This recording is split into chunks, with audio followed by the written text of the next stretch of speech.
Hello बच्चों, कैसे हो आप सब। Welcome to math bio classes. तो आई होप कि आप लोगों ने सैम्पल पेपर वन बहुत अच्छे से देख लिया होगा और बहुत सारी चीज़ें भी सीखी होंगी उसमें से। So now we will read the sample paper two as I have discussed with you कि हम ज़्यादा टाइम वेस्ट नहीं करेंगे और डायरेक्टली सैम्पल पेपर टू की तरफ बढ़ेंगे। So without wasting time we will start the sample paper two. ठीक है बच्चों। अच्छा, चलिए एक चीज़ और, अगर आपको लगता है कि मेरी वीडियोस हेल्पफुल हैं and if you like that please subscribe, like and share. ठीक है बच्चों। हाँ, तो बच्चों ये है हमारा सैम्पल पेपर टू, जिसमें इंस्ट्रक्शंस लिखे हैं, general instructions. In every paper it will come but we will not discuss as we have discussed very deeply in the sample paper one. तो we will directly jump to the questions now. ठीक है। अब हम जैसे questions के ऊपर आएंगे तो यहाँ पे आएगा सेक्शन ए। ठीक है, सेक्शन ए में जो फर्स्ट क्वेश्चन है, what the question is saying, the structure in chromatin seen as beads on string when viewed under electron microscope are called। देखो, आप लोगों ने मॉलिक्यूलर बेसिस ऑफ इनहेरिटेंस में डीएनए का स्ट्रक्चर बहुत अच्छे से पढ़ा होगा, जिसमें ये होता है कि 2.2 मीटर का जो डीएनए होता है वो एक न्यूक्लियस के अंदर, मतलब सेल का जो न्यूक्लियस होता है उसके अंदर बहुत ही टाइटली तरीके से पैक्ड होता है। तो वो क्यों टाइटली पैक होता है? क्योंकि हमारे पास में प्रोटीन्स भी होते हैं, हिस्टोन प्रोटीन्स सुना होगा आप लोगों ने, है ना। तो DNA is negatively charged, protein is positively charged. तो हिस्टोन प्रोटीन के साथ में, जैसे जब हम बात करते हैं, देखो बीड किस तरीके की दिखती है हमको स्ट्रिंग के ऊपर, इस तरीके की ये बीड्स दिखती है ऐसे।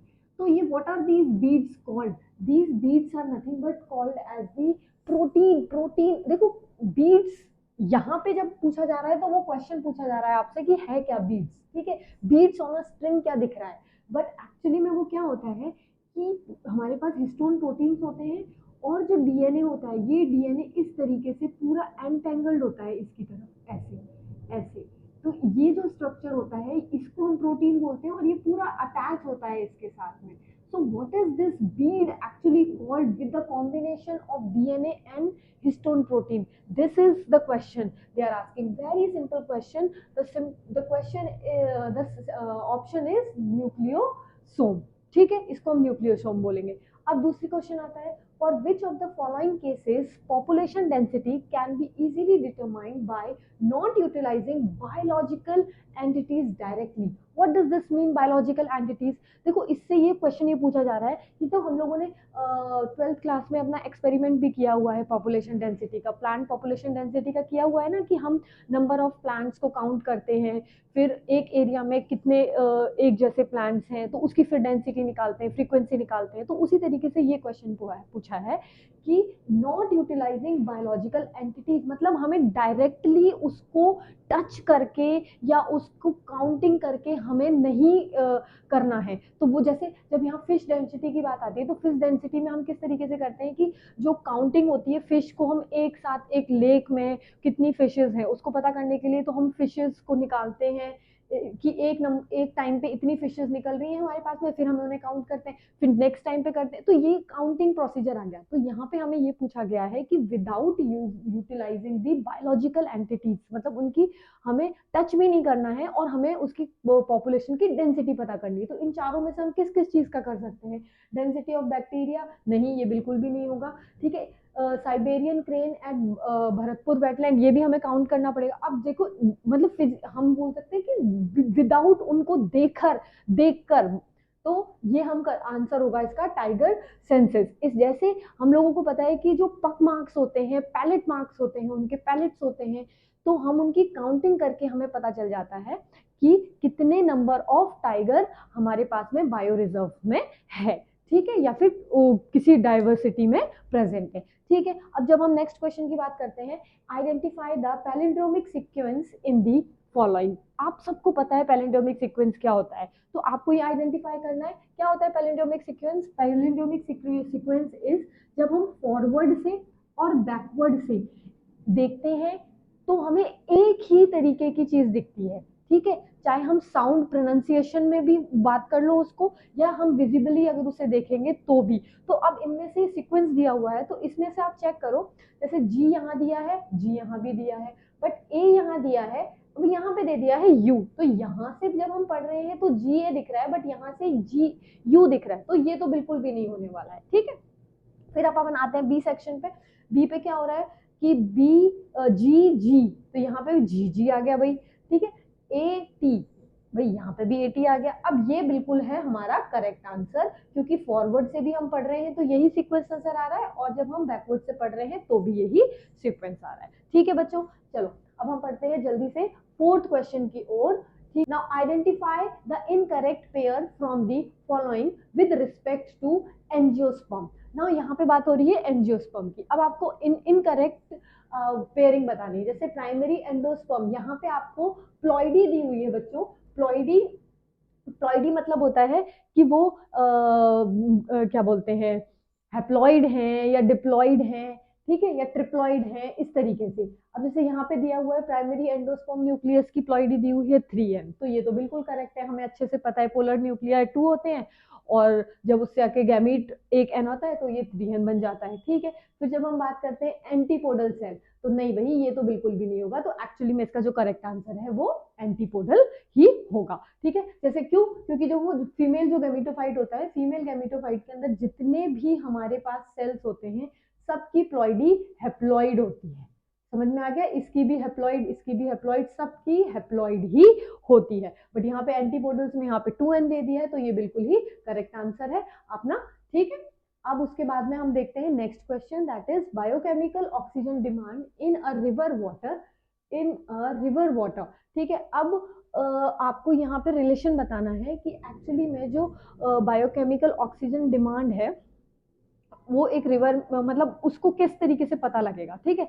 तो हमें अच्छे से पता है सीवेज ट्रीटमेंट प्लांट में हमने ये वाली चीज पढ़ी हुई है कि जितना ज्यादा सीवेज हम किसी भी रिवर में या किसी भी वाटर बॉडी में डालते हैं तो वहां पे उसकी जो डिमांड है वो इंक्रीज हो जाती है। किसकी डिमांड इंक्रीज हो जाती है?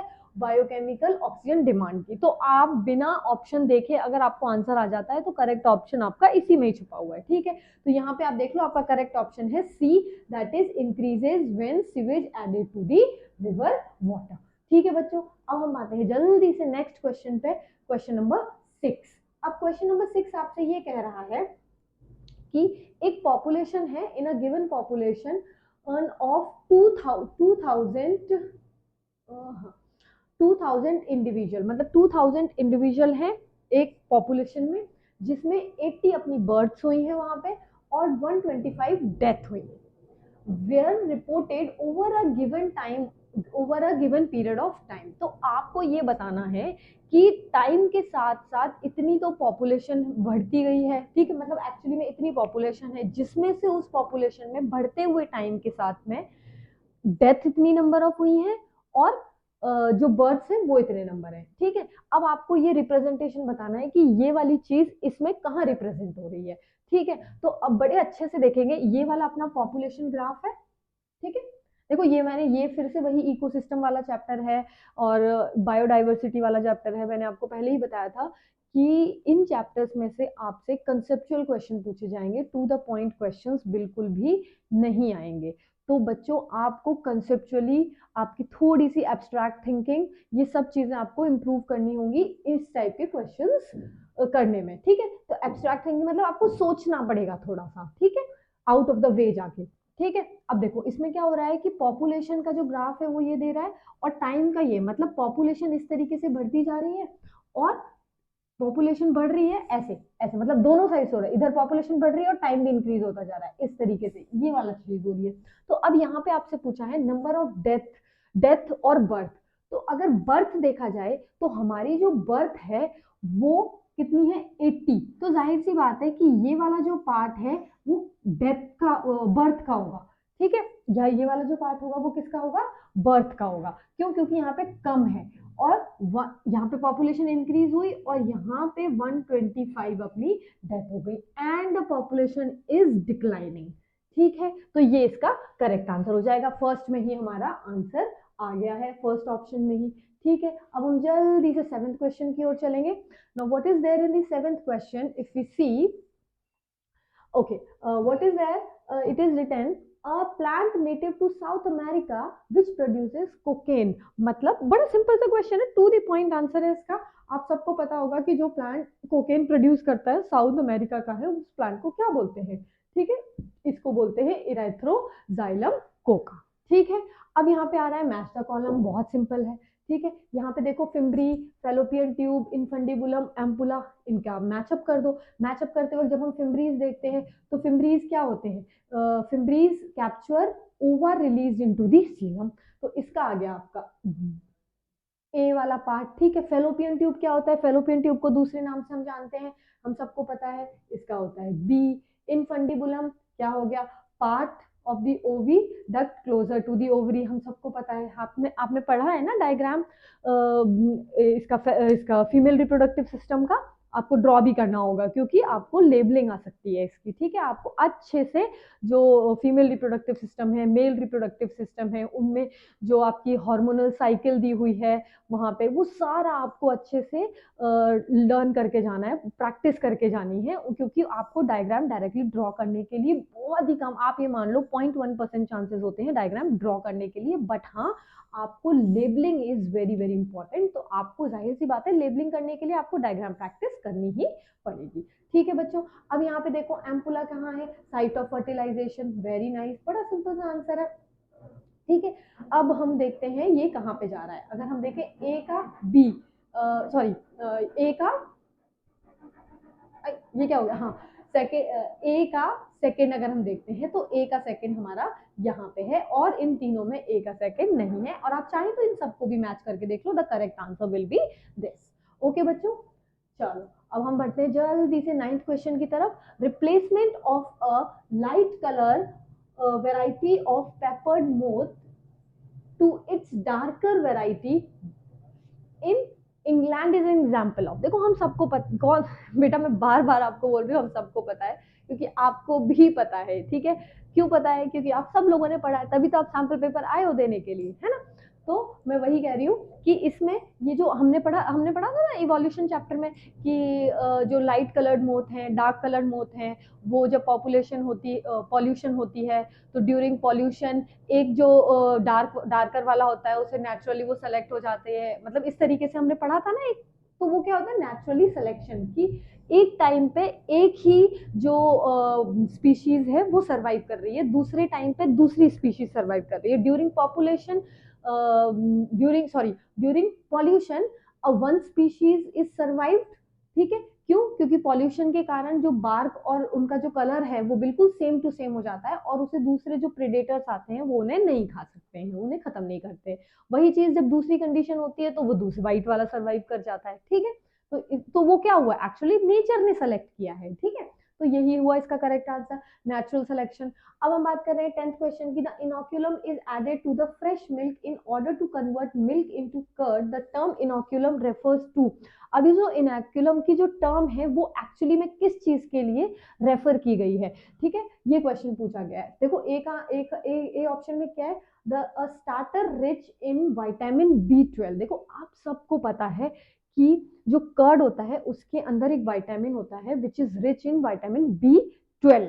ठीक है, अगर बच्चे ने ये वाला ऑप्शन ही पढ़ा और ये तीनों ना पढ़ के इसी पे टिक करके आ गया तो उसका आंसर हो जाएगा पूरी तरह रॉन्ग। इसीलिए आपको फर्स्ट ऑप्शन सेकंड ऑप्शन हमेशा कंफ्यूज करने के लिए दिया होता है कि आप लोग इसी को लगा के आ जाओ और नेक्स्ट वाले आप पढ़े ना, तो इट इज बेटर कि हम सारे ऑप्शंस पढ़ें। ठीक है, a starter rich in protein, a starter containing millions of lab. Now what is this lab? This is a group of lactobacillus bacteria. ठीक है, हम सबको पता है ना? चलो ये इसका करेक्ट आंसर हो गया। अब हम पढ़ते हैं 11th वाले पे। ठीक है, now what is there in the 11th question? ये इकोसिस्टम से फिर से कंसेप्चुअल क्वेश्चन आ गया। मैंने आपको बोला था ना कि आपको डायरेक्टली क्वेश्चंस नहीं पूछेंगे because these chapters are very very simple, तो यहाँ पे आपसे कंसेप्चुअल बेस्ड क्वेश्चंस आएंगे।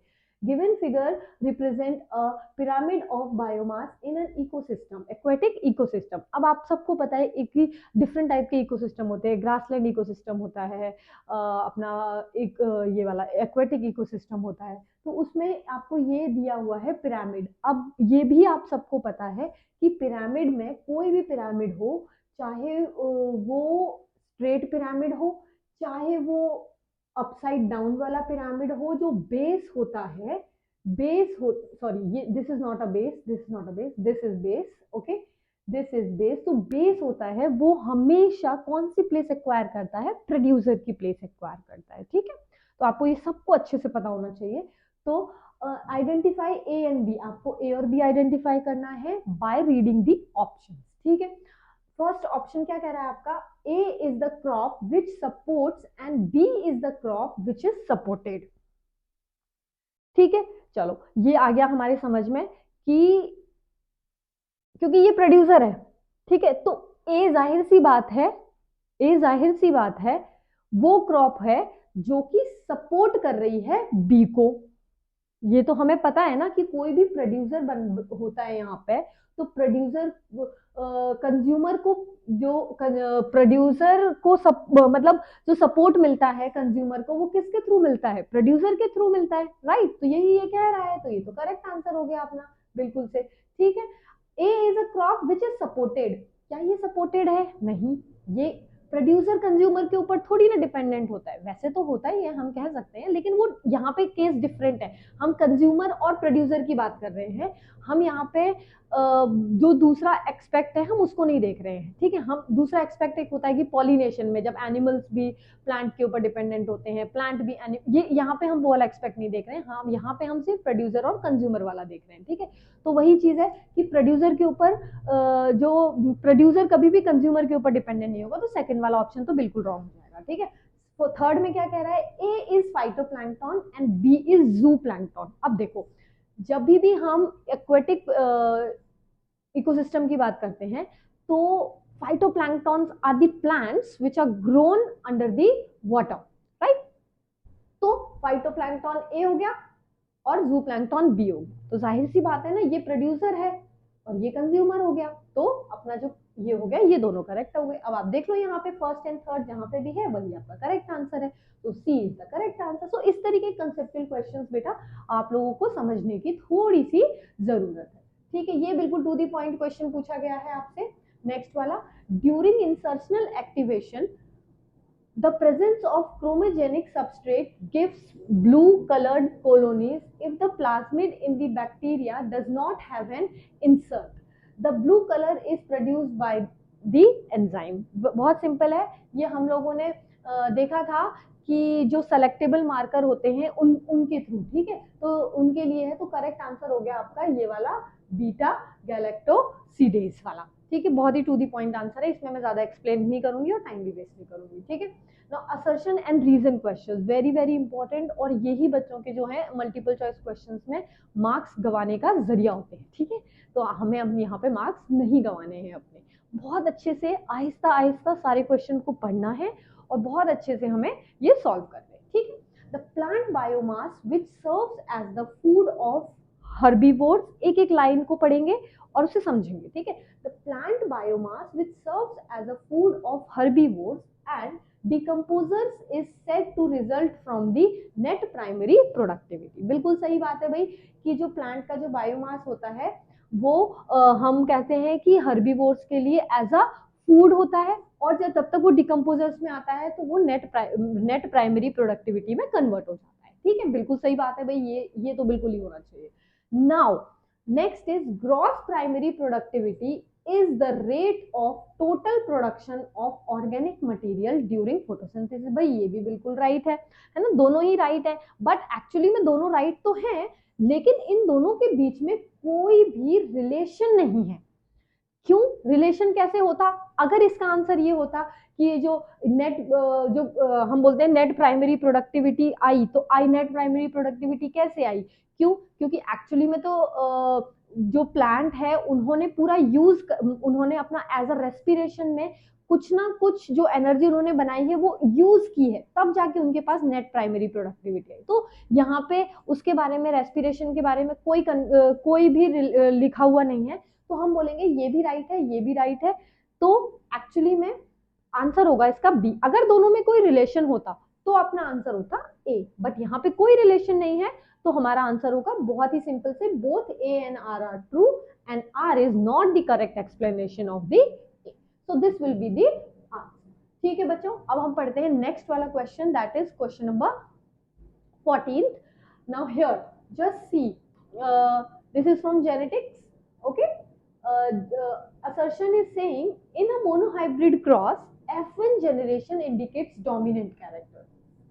सबको पता है, ठीक है। F1 जो जनरेशन होती है अकॉर्डिंग टू मेंडल, ठीक है, उन्होंने ये बताया था कि F1 जनरेशन में हमारे पास में हमेशा हमेशा, जैसे जब ये वाला बड़ा सिंपल सा क्रॉस होता है, हम सबको पता है कि ये अगर F1 जनरेशन में हमारे पास सारे यही वाले कैरेक्टर आते हैं, दैट मीन्स यहाँ पे हमारे पास सारे जो प्लांट्स आते हैं F1 जनरेशन में वो टॉल आते हैं। यस, ठीक है, सारे टॉल आते हैं बिल्कुल से।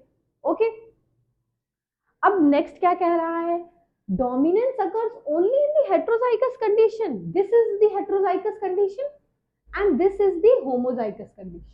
तो क्या इसमें आपको टॉल नहीं आएगा? टॉल सिर्फ इसमें आएगा? नहीं, टॉल तो दोनों में आएगा। तो ये तो रॉन्ग हो गया, ये राइट है। तो बड़ा ही सिंपल सा है, A is true and R is false. बहुत सिंपल है, ठीक है। अब हम जल्दी से 15th क्वेश्चन करेंगे इसका, ठीक है। Many endemic species are seen to flourish in second forest. Now first of all you need to understand what is second forest. Second forest are the forest जहाँ पे हम स्पिरिचुअली जो प्लांट्स होते हैं, एथिकली उन जो प्लांट्स को बहुत अच्छे से कंजर्व करके रखा जाता है, ठीक है। उनकी मतलब वहाँ पे कोई भी प्लांट्स हैं उनको ना काटा जाता है, क्योंकि वहाँ पे उन फॉरेस्ट में ऐसे प्लांट्स ग्रो हुए होते हैं जिनकी हम वर्शिपिंग करते हैं, ठीक है। तो यहाँ पे क्या दिखा है कि many endemic species are seen to flourish in the sacred forest, ठीक है। बहुत सारी स्पीशीज हम देखते हैं, ठीक है। अब इसका reason, sacred forest are undisturbed forest patches and, जाहिर सी बात है ना कि जब हम वर्शिपिंग किसी प्लांट की कर रहे हैं, जैसे आपके घरों में तुलसी है ना, तुलसी को कोई खराब नहीं करना चाहता है ना। हम पीपल का पेड़ देखते हैं आसपास में, लोग पूजा करते हैं पीपल के पेड़ की।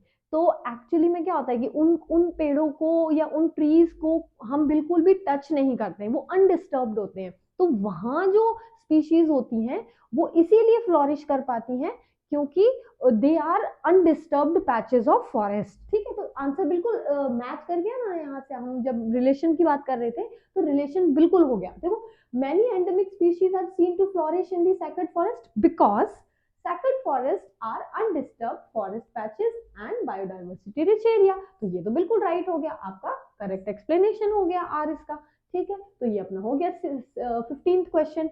नाउ है question number 16, that is assertion, the primary productivity of different ecosystem can be easily compared. That means yes, we can easily compare the primary productivity of ecosystem, different ecosystem कि aquatic ecosystem में कितना amount of energy, मतलब energy बनी है, primary उसकी जो productivity है वो कितनी एक्वायर्ड हुई है। सेम वे ग्रासलैंड वाले इकोसिस्टम में कितनी हुई, तो ये हम बहुत इजीली कर सकते हैं। So this is the actually the correct one, इसको हम करेक्ट कर सकते हैं, ठीक है, करेक्ट है ये बिल्कुल। अब हम जब बात करते हैं नेक्स्ट वाले रीजन की, तो रीजन में ये लिखा है the magnitude of primary productivity depend on the photosynthetic capacity.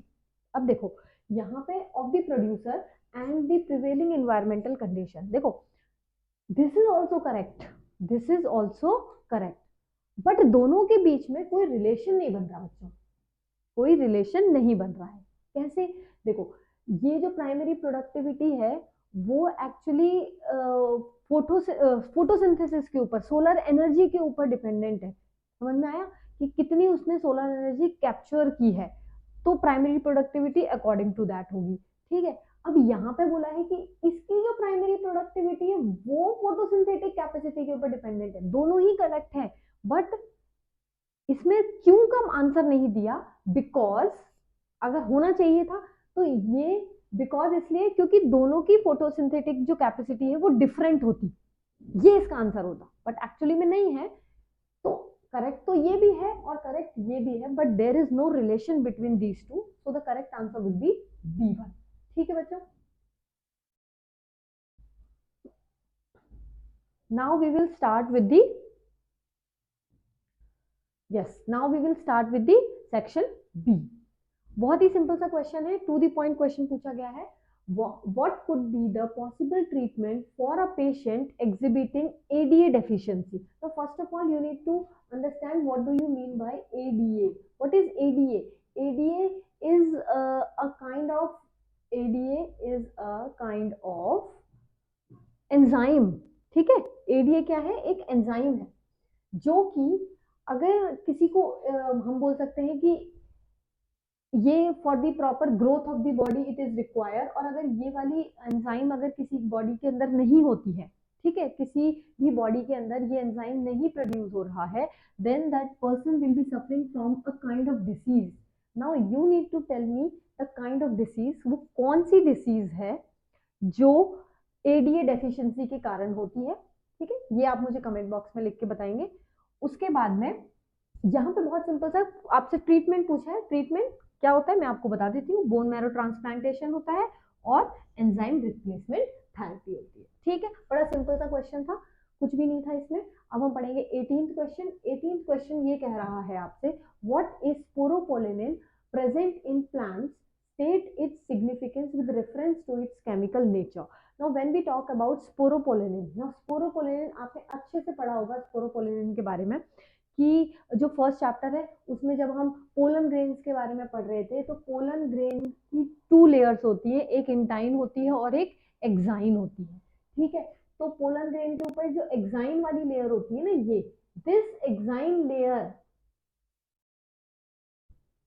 in this exine layer sporopollenin is present and it is the hardest known material जो कि किसी भी एंजाइम से, किसी भी तरीके की एसिड से, किसी भी तरीके के बेसिक से वो ब्रेकअप नहीं होता है. तो बहुत ही सिंपल सा है, आप इसको एक बार देख लो किस तरीके से इसका आंसर लिखना है. Sporopollenin is present in the exine layer of pollen grain. Sporopollenin is highly resistant fatty substance which is not degraded by any enzyme and not affected by the high temperature, strong acid, strong alkali. Therefore pollen grain can be well preserved as a micro fossil.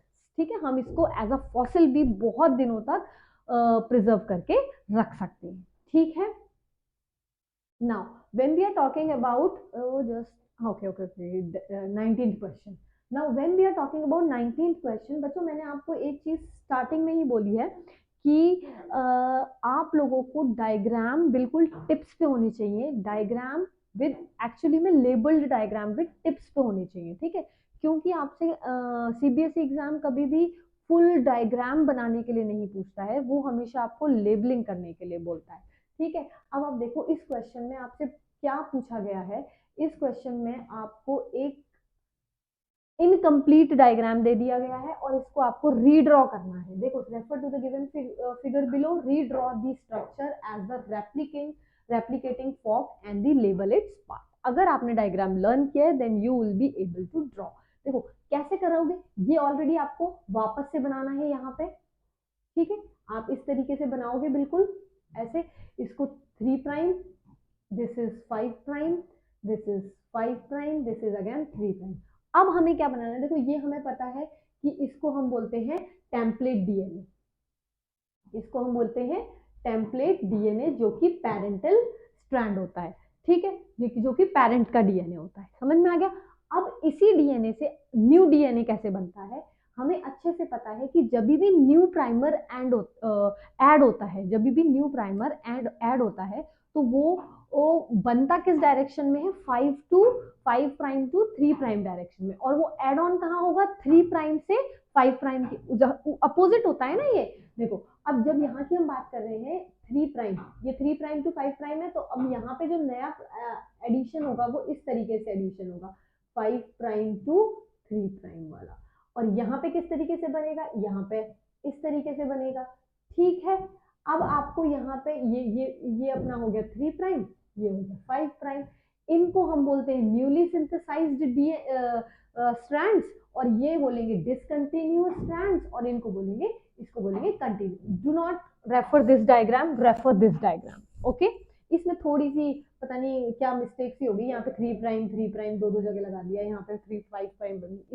इसको मत करो, आप लोग सिर्फ इस वाले diagram को देख लो एक बार. ठीक है, आपको इस तरीके से बनाए। अब right the source of energy for this replication. अब जाहिर सी बात है रेप्लिकेशन हो रहा है, तो ये जो रेप्लिकेशन हो रहा है इसके लिए एनर्जी कहाँ से आएगी ये आपको पता लगाना है। तो वो जो एनर्जी आती है वो कहाँ से आती है, फॉस्फोराइलेटेड जो अपने न्यूक्लियोटाइड्स है वहां से आती है। आप एक बार इसका आंसर देख लो किस तरीके से लिखना है हमको। देखो एक मिनट एक मिनट एक मिनट, ठीक है, ये रहा इसका आंसर। फटाफट से इसको स्क्रीनशॉट ले लो। आपको वे ऑफ राइटिंग पता करना है बस, क्योंकि आंसर्स तो आपको सबको आता है। देखो मैंने कई बच्चों से बातें करी है और कई बच्चों से मुझे ये पता चला है कि मैम हमें आंसर तो आता है, मैम हमें आंसर तो आता है, बट हमें लिखना नहीं आता कि हम एक्चुअली में लिखें कैसे, उसको एक्सप्रेस कैसे करें। तो these sample papers I am giving you for that only, कि बच्चों को आंसर राइटिंग किस तरीके से करनी है। ठीक है, आप एक बार देखो, name the genus of baculovirus that act as a biological control agent in spite of being pathogen. बहुत ही टू द पॉइंट क्वेश्चन पूछा गया है, आपको इसका जीनस बताना है जो कि है न्यूक्लियो पॉलीहेड्रोवायरस। ठीक है, उसके बाद में justify by giving 3 reason that it makes an excellent candidate for the job. अब आपको 3 इसके स्पेसिफिक रीजंस बता देने, बिल्कुल टू द पॉइंट क्वेश्चन था। अब आपको लिखने का तरीका क्या करना था, आपको बड़ी प्रॉब्लम सी हो रही थी कि मैम लिखना कैसे है हमें, तो आप एक बार देखो पॉइंट्स में जब आप आंसर लिखते हो ना, तो ये टीचर के लिए भी बड़ा आसान हो जाता है कॉपी चेक करने में, और आपके लिए तो और भी आसान हो जाता है राइटिंग में।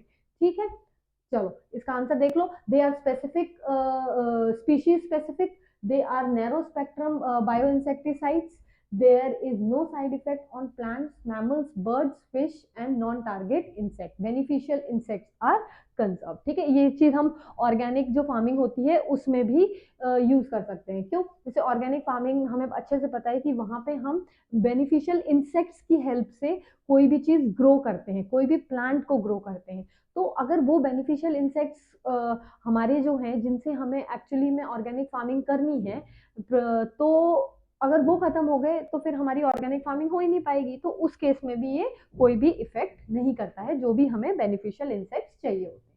ठीक है, अब हम बात करते हैं क्वेश्चन नंबर 21 की, that is the above graph shows species relationship. देखो मैंने आपको ये फिर आ गया उसी टाइप का क्वेश्चन, मैंने वही बार बार मैं एक ही चीज बोल रही हूँ बच्चों कि आप लोग जो ग्राफ्स हैं, डायग्राम्स हैं, इन सबको अच्छे से करके जाना, क्योंकि क्वेश्चन आपसे डायरेक्टली नहीं पूछेगा इकोसिस्टम वाले चैप्टर से। क्वेश्चन आप बायोडाइवर्सिटी वाले चैप्टर से भी डायरेक्टली नहीं पूछेंगे, वो आपसे कंसेप्चुअल बेस्ड क्वेश्चन पूछते हैं। अब देखो इसमें क्या दिया है, right the equation for the curve A and explain it. आप ये जो हाइपरबोला वाला जो कर्व है ना, वो है ये। ठीक है, उस चैप्टर से, बायोडाइवर्सिटी वाले चैप्टर से। तो इसमें आपको कुछ नहीं करना है, अगर आपको ये अच्छे से याद है, आप जो बुक है ना एनसीईआरटी, उसमें सेम टू सेम ग्राफ दिया हुआ है, इनके ऊपर साइड में उनकी इक्वेशन लिखी हुई है, आपको वो इक्वेशंस भी लर्न करके जानी है, जो कि डायरेक्टली इस क्वेश्चन में पूछ लिया गया है। ठीक है,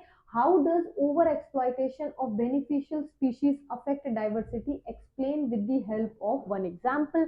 ये तो सबको पता है एक्सप्लॉयटेशन क्या होता है। एक्सप्लॉयटेशन मतलब किसी भी चीज का हद से ज्यादा इस्तेमाल करना, ठीक है, अपने फायदे के लिए। तो ओवर एक्सप्लॉयटेशन मतलब क्या होगा कि उससे भी ज्यादा, मतलब एक्सप्लॉयटेशन तो अपने आप में ही खराब चीज होती है, और अगर हम उसका ओवर भी कर दें तो उससे क्या होगा कि वो चीज और हद से ज्यादा हम इस्तेमाल कर रहे हैं for our wellbeing, for our use.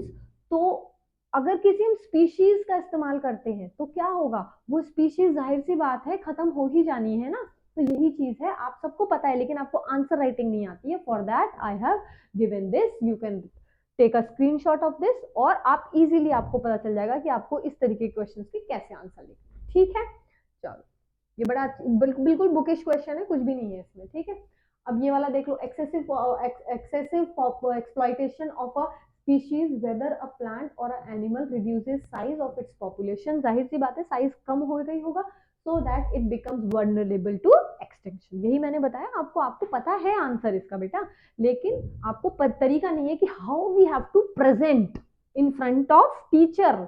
समझ में आ गया, यही चीज है। Presently many marine fishes population around the world are declining. आप देखो कि क्योंकि हम बोलते हैं कमर्शियल पर्पस के लिए जो फिशेस हैं उनको हम निकाल रहे हैं और फिर कमर्शियली उसको एक्सपोर्ट कर रहे हैं। समझ में आ गया, एक्सपोर्ट कर रहे हैं फॉर द कमर्शियल पर्पस। तो अब क्या हो रहा है कि उनकी जो पॉपुलेशन है वो बार बार डिक्लाइन होती जा रही है। अब वो कमर्शियली एक्सपोर्ट कर रहे हैं तो उसका क्या मतलब है कि वो हम अपने लिए ही तो कर रहे हैं। ठीक है,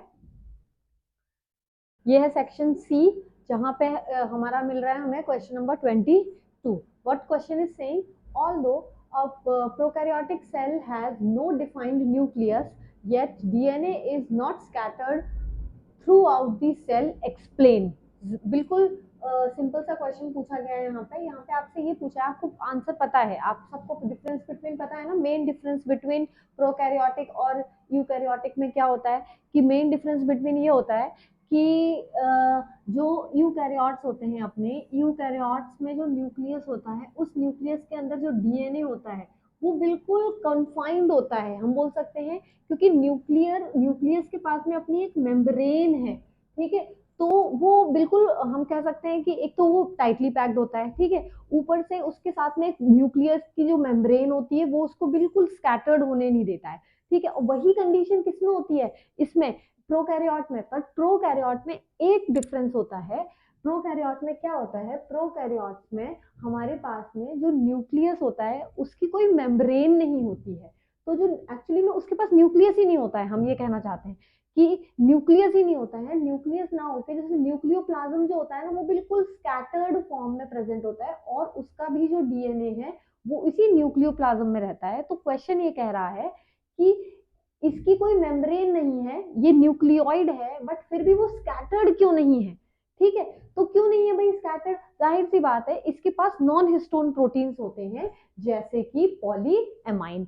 तो जो प्रोटीन्स की, तो प्रोटीन का तो नेचर यही होता है कि वो protein is positive in nature, DNA is negative in nature. तो प्रोटीन और डीएनए दोनों ही एक दूसरे में, because it is positive and negative and they attract each other. ठीक है, तो इसी कारण से ये एक दूसरे से बिल्कुल ही अलग नहीं होते हैं, और हम कह सकते हैं स्कैटर्ड भी नहीं होते हैं। बड़ा सिंपल सा है, लेकिन आपको पता होना चाहिए कि इसके अंदर नॉन हिस्टोन प्रोटीन्स होते हैं। समझ में आ गया। तो अब देखो किस तरीके से लिखा हुआ है इसका answer. In prokaryotes DNA lies in the cytoplasm which is super coiled. एक चीज और, डीएनए उसका सर्कुलर होता है, सर्कुलर डीएनए होता है प्रोकैरियोट्स में। प्रोकैरियोट्स में जो डीएनए होता है वो सर्कुलर होता है, ये आप लोगों को याद रखना है। ठीक है, with the help of RNAs and non-histone basic proteins like polyamide. DNA being negatively charged, सबको पता है, is held in a place with the help of these proteins that have a positive charge. ठीक है, ये बिल्कुल simple सा answer था, कुछ भी नहीं था इसमें। अब आप देखो question number 26. What the question number 26 is saying, a cross was carried out between two pea plants showing the contrasting trait of height of the plant. The result of the cross showed 50% parental character. मतलब आपसे बड़ा ही simple तरीके से एक question पूछा गया है, जिसमें आपसे ये कह रहा है कि दो पी प्लांट है, दोनों के कौन से कैरेक्टर लिए हैं, हम लोगों ने कॉन्ट्रास्टिंग कैरेक्टर लिए। इन कॉन्ट्रास्टिंग कैरेक्टर को लेकर हमें हमें एक क्रॉस प्लान आउट करना है। ठीक है, उस क्रॉस के ऊपर हमें वर्क करना है। ठीक है, देखो क्वेश्चन क्या कह रहा है, work out the cross with the help of the Punnett square. तो पी प्लांट ले लिया और उनकी हाइट का कैरेक्टर लेना है हमको। तो हम हाइट का जो कैरेक्टर ले रहे हैं वो कैसा ले रहे हैं, देखो ये है हमारे पास में कैपिटल टी और ये है स्मॉल टी। यहाँ पे कहीं पे भी ऐसा नहीं बोला गया है कि आपको होमोजाइकस लेना है या हेट्रोजाइकस लेना है। ठीक है, ऐसा बिल्कुल भी नहीं बोला गया, लेकिन आपको ये जरूर बोला गया है कि जो रिजल्ट आएगा उसमें 50% जो है वो कैरेक्टर आने चाहिए।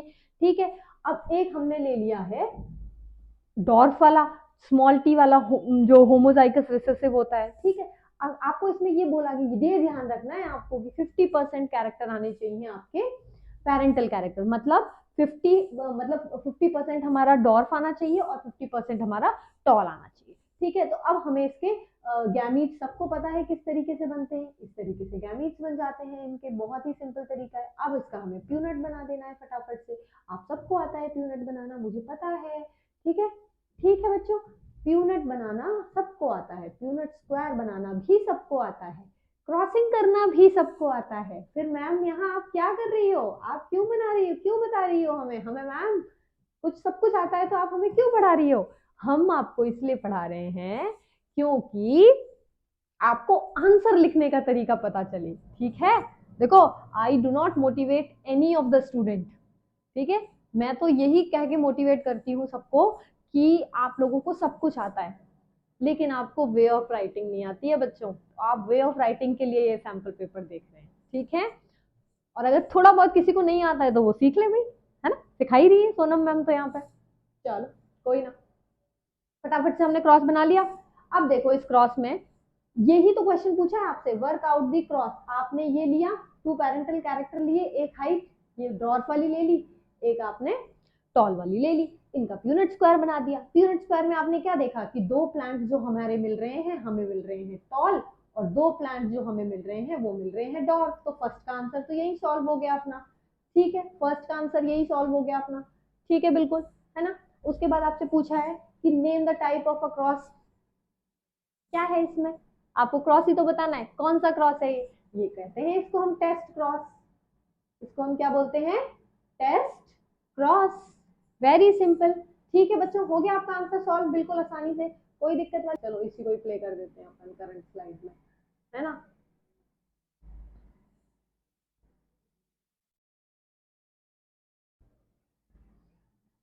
चलो ठीक है, अब एक बार आंसर राइटिंग देख लो इसकी, देखो कितना आराम से किया है हमने, ठीक है। आपकी फिनोटाइपिक रेशियो भी आ गई इसमें, टॉल एंड डॉर्फ 1:1, मतलब 50-50 आ गया रेशियो, ठीक है।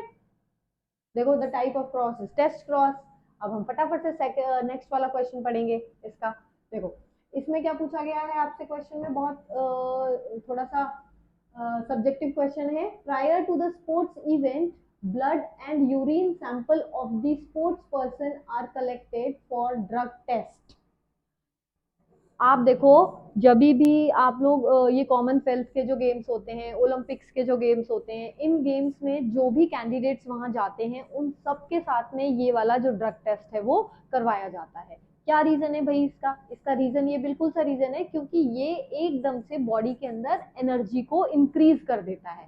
तो जाहिर सी बात है ना, अगर एक नॉर्मल पर्सन भागेगा और एक ड्रग लेकर अगर वो पर्सन भाग रहा है तो उसके अंदर एनर्जी की फॉर्मेशन ज्यादा हो रही है, तो वो तो बिल्कुल फर्स्ट आ जाएगा, ओलंपिक्स में भाग लेगा बहुत अच्छे से, उसको तो मेडल्स आ जाएंगे अच्छे अच्छे, ठीक है। तो इसीलिए ये टेस्ट किए जाते हैं ताकि जो हम जो रिजल्ट आए वो बिल्कुल बायस ना होके नॉर्म बिल्कुल अच्छा हो, ठीक है, सबके साथ में, मतलब जो एक्चुअली में तरीका होता है उस तरीके से होना चाहिए, ठीक है। Why is there a need to conduct such test, जाहिर सी बात है आ गया ना, it is necessary to conduct such test on sports person because they take various drugs like cocaine, coca alkaloid and cannabinoids to increase their muscle tone and performance in the sports। देखो आप सबको पता था इसका answer, लेकिन इसका तरीका क्या है लिखने का ये आप एक बार देख लो। Name the drug the authority usually look for, कौन कौन सी ड्रग्स जो होती हैं वो ये वाली होती है, है ना। बट इसका ये मतलब बिल्कुल नहीं है, यहाँ पे देखो परफॉर्मेंस इन द स्पोर्ट्स, इसका ये मतलब बिल्कुल भी नहीं है कि इससे एक्चुअली में परफॉर्मेंस बढ़ जाती है, एक्चुअली तो बढ़ जाती है, लेकिन जो इंसान की हम बोलते हैं जो पर्सन इसको ले रहा है वो उस फेज में तो ले रहा है, ठीक है, उस फेज में तो उसकी इंक्रीज हो जाएगी, बट एक्चुअली में जो जनरली जो हम बोलते हैं कि इनबॉर्न जो हमारी बॉडी के अंदर एनर्जी बढ़ाने की जो क्षमता होती है वो फिर बिल्कुल डाउन हो जाएगी। अब जब तक इंसान वो ले रहा है वो वाले ड्रग्स तब तक तो एनर्जी बिल्कुल पावरफुल पावरफुल नजर आएगी उसको अपने अंदर, ठीक है, लेकिन जब वो लेना एकदम से उसे छोड़ देगा तो फिर वो बिल्कुल एनर्जी से डिटोरिएट हो जाएगा। Now that phase comes when a person goes in the depression, उस फेज में जो पर्सन होता है वो डिप्रेशन में चला जाता है क्योंकि उसके बाद उसको कुछ भी करने की इच्छा नहीं होती है अगर वो उस टाइम के बाद, इसीलिए हम कहते हैं drug addiction is a bad bad and very very bad, हमें ड्रग एडिक्शन बिल्कुल भी नहीं होना।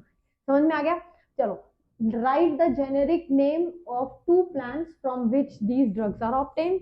सिंपल है, cannabinoids are obtained from cannabis sativa and cocaine is obtained from the erythroxylum coca, ठीक है। ये आपका तरीका था, बहुत ही सिंपल सा था, कोई दिक्कत नहीं थी इसमें, ठीक है। अब हम पढ़ेंगे क्वेश्चन नंबर 25। जो अगेन हमारे लिए क्या है, एक कह सकते हैं थ्योरी वाला पार्ट आ गया।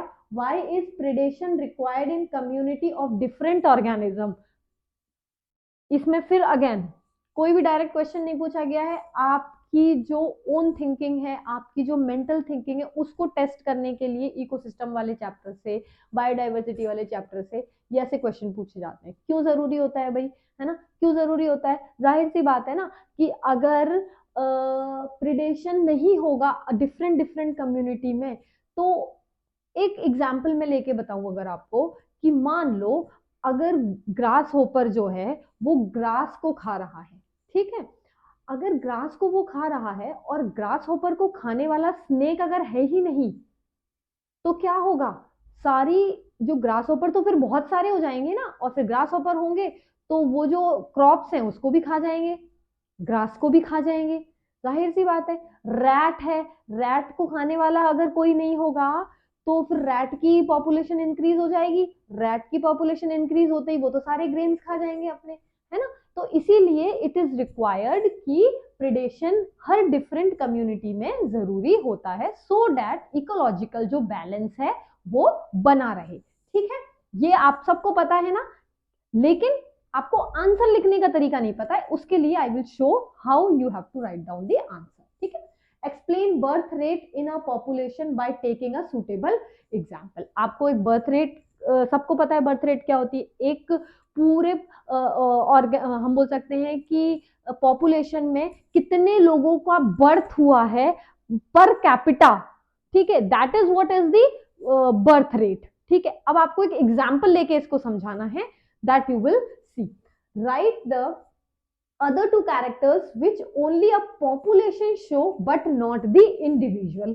ठीक है, इंडिविजुअल नहीं दिखा सकता इसको। जैसे जब हम बात करते हैं डेथ रेट की, ठीक है, तो किसी पर्सन की डेथ होती है वो एक ही पर्सन होगा, लेकिन एक पॉपुलेशन में कितने लोगों की डेथ हुई है per capita, that is considered as the death rate.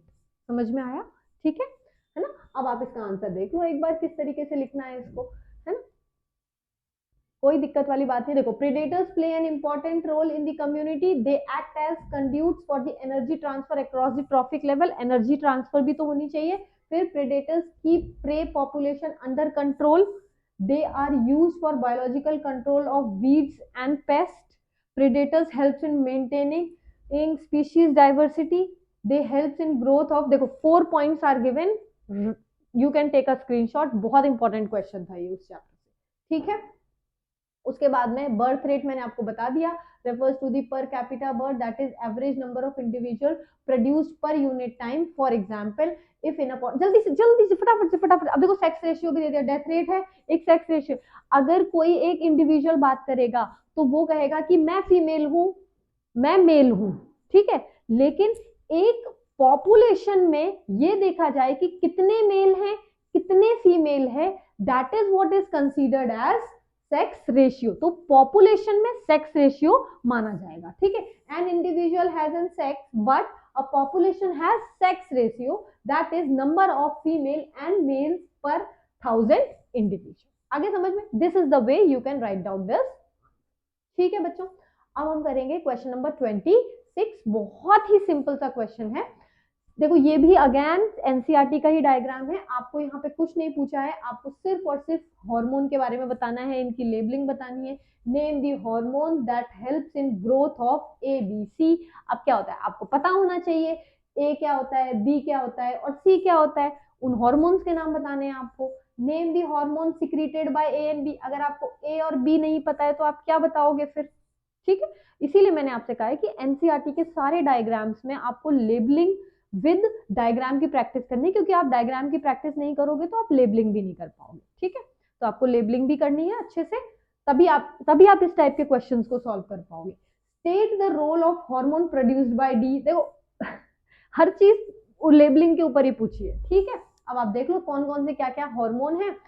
In a given figure, A is primary follicle, B is tertiary follicle and C is Graafian follicle. यहाँ पे अपना primary, this is structure of ovary.